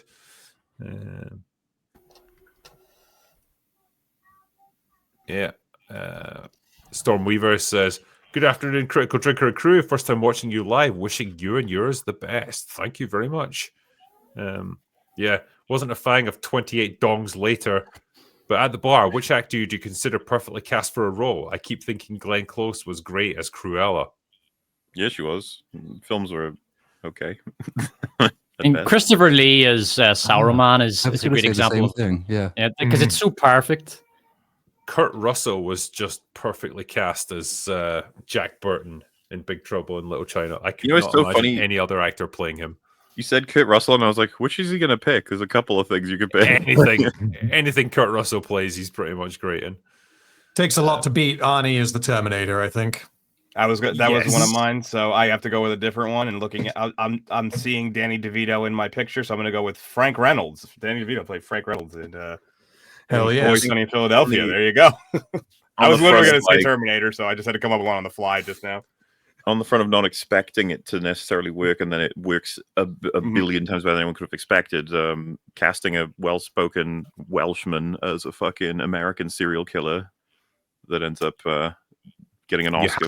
You had to do it, didn't you? I did. You had to bring him in. It's iconic. Yeah. Definitely did a better job than Brian Cox, that's for sure.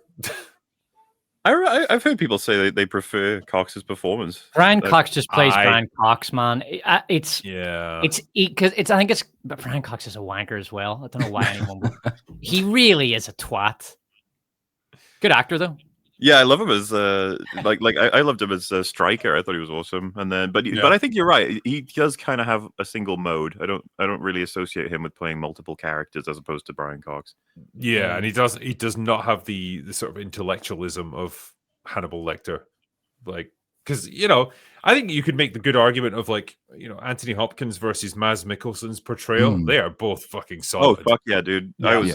I even remember going into the Hannibal show being like, you can't beat him. And then I was like, okay, he's doing pretty good, actually. Nobody's going to be advocating for Brian Cox. Like, no, he was the definitive Hannibal Lecter. I was like, nah. I think part of why it works in the Hannibal show is that Mads Mikkelsen is not trying to do Anthony Hopkins, which is the obvious trap that you could fall into.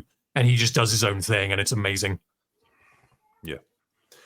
I'm probably going to finish up there, though, because we've been going for a fair old while tonight. But I want to say thank you to my awesome panel, as always. You guys have been great for this tonight, particularly on a night where, at the moment, there's just not a huge amount going on. So I'm happy to just shoot the shit with you guys and just have fun. That's been the best part of it.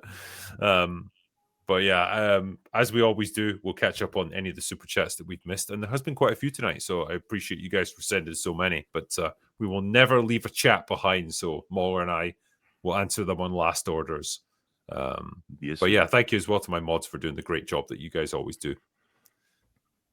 But right, for tonight, that is all we got for today. So go away now. Bye. Bye. Goodbye.